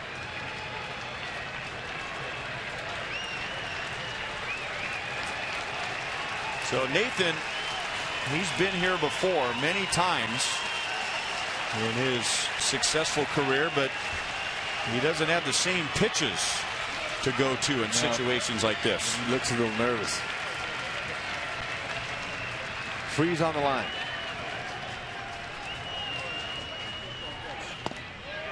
Slider over the outside, 2-2.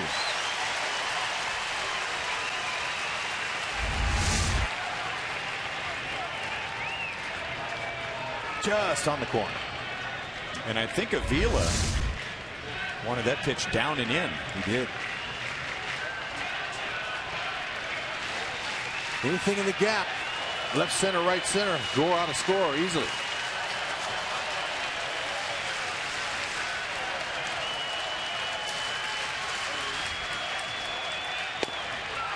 Whoa.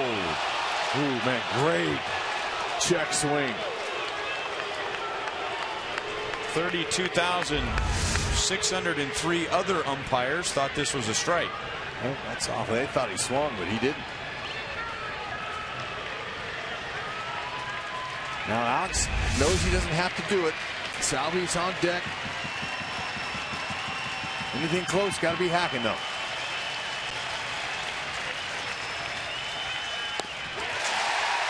That's where Avila wanted the slider. Great pitch. That was. Perfect location. Borderline. He had to swing.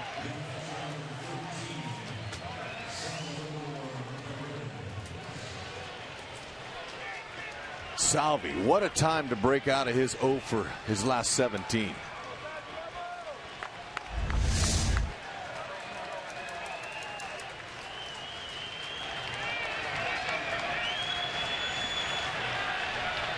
Royals tonight are 1 for 10 with runners in scoring position. They have already stranded 10.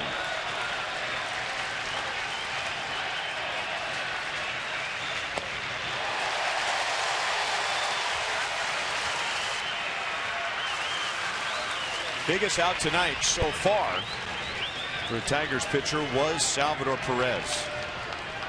Back in the 5th inning. And the Tigers had a 3-1 lead, and the Royals had the bases loaded with 1 out. And Sal lined to third, and then Scherzer got Hosmer to get out of it. Now Dyson is going to run for Aoki. Oh, how about maybe a double steal? Dyson a lot more accomplished base stealer than Aoki. So now you got 2 burners out there, and you wonder if Ed didn't make that move to steal him. Third baseman Kelly, he's guarding the line. No doubles. Salvi only needs a base hit. Doesn't have to hit it out of the park. Gotta tell himself that. Okay. Back up the middle, right side. React in.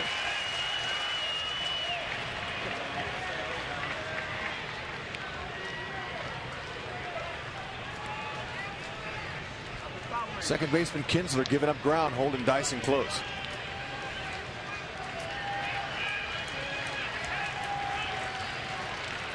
They're thinking Salvi's going to try to pull it. He's been trying to pull it all night.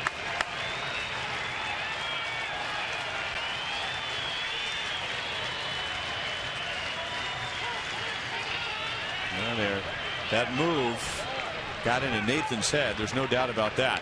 He is a man with his attention divided, which is a good thing for Salvador Perez. Sure is. Leave a cookie out there. Dyson look like he's trying to get a good jump.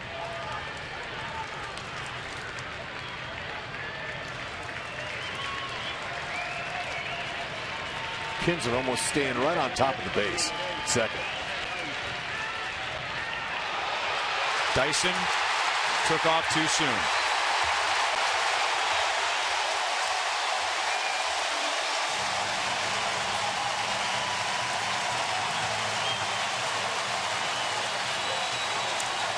Yep, we were right about that. They definitely were going to go for a double steal. Kinsler standing right on top of the base. Nathan knew it.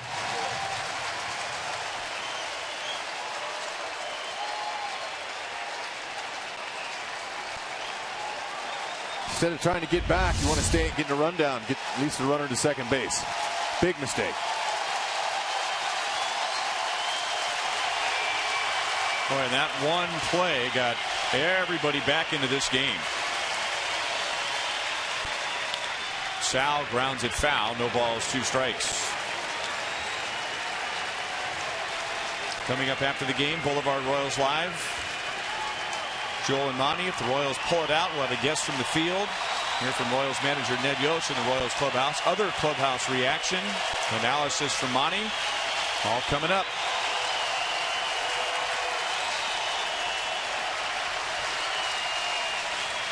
$32,603. And they have been sweating it out the past few innings.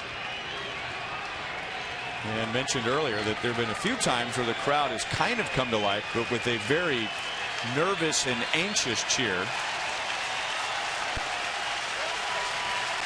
Now trying to get behind Nathan and help him get one more strike. Gore runs. Salvi strikes out.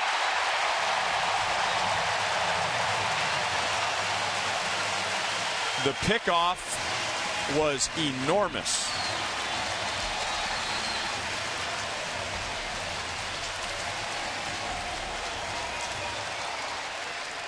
They tell you the Royals, they had Nathan right where they wanted him. Dyson came in the game. We expected there was a possibility of a double steal, but he tried to leave too soon. And again, we've seen this before from Dyson, getting picked off in certain situations. And that's got to change. Royals and Tigers are now tied for first place in the Central Division.